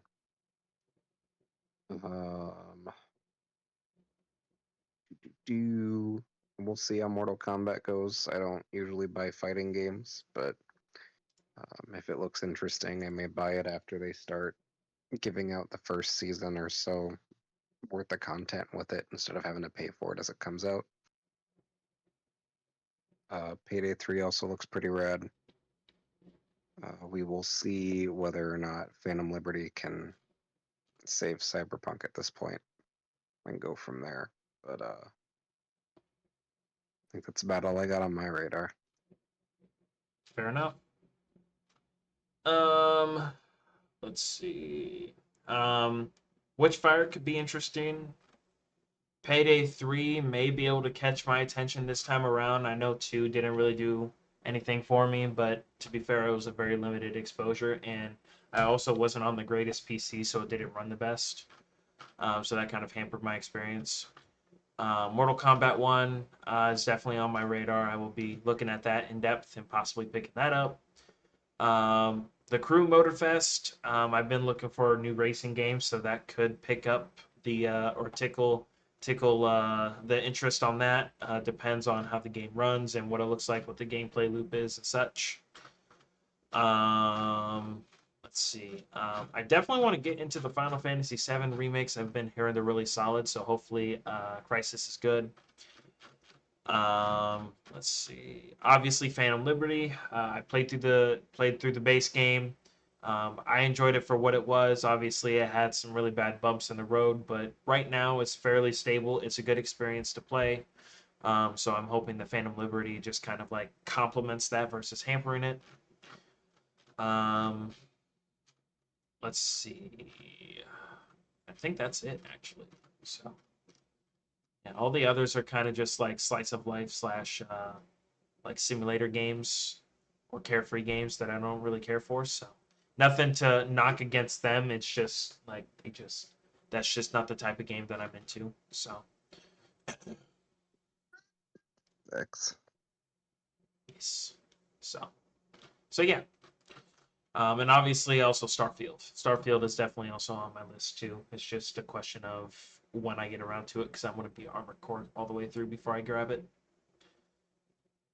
Yeah. Because your boy is bad with sticking to games, so I probably shouldn't add way more to my plate.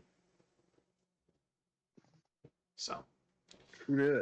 so yeah, that's all I wanted to really talk about tonight. Did you have anything more, Carter? No, that's all I got. That's all you got. All right.